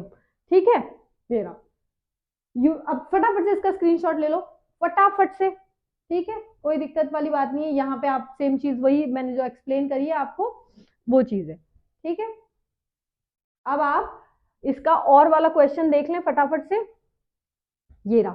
ठीक है, ये और वाले क्वेश्चन में या तो आपको वो क्वेश्चन सॉल्व करना था या फिर आपको ये करना था। ठीक है, इसमें आपको ये अगेन मैं कह रही हूँ, बार बार मैं तुम लोगों से एक ही चीज कह रही हूँ बेटा, आप जितने भी क्वेश्चंस देखोगे ना सैंपल पेपर में और डायग्राम वाले, वो सारे जो डायग्राम्स हैं, वो बार बार डायग्राम्स जो आप देख रहे हो सारे के सारे डायग्राम आपके एनसीईआरटी के हैं। तो अब ये भी एनसीईआरटी का डायग्राम है, आपको ये बिल्कुल ध्यान रखना है। ठीक है, ए बी सी डी ई, आपको क्या करना है इसमें, लेबलिंग करनी है सबसे, है। देखो what phenomena is represented in the above given figure, ये एक्चुअली में क्या हो रहा है आपको ये बताना है। ठीक है, what is the path of entry of the pollen grain, आपको देखो फिनोमिना में सिंपल सी बात है, आपको क्या लिखना है, क्या हो रहा है कि यहाँ पे जो ये पोलन ग्रेन है वो स्टिग्मा के ऊपर आके सिट, ठीक है, सिग्मा के ऊपर आ गया, उसके बाद पोलन जर्मिनेशन हुआ है, पोलन ट्यूब जर्मिनेशन हुआ, पोलन ट्यूब जर्म यहाँ तक गया, पूरा इवेंट आपको बता देना है इसमें, ठीक है। उसके बाद में what is the path of entry of the pollen tube, आपको पाथ बताना है। Label the parts A to E, very simple.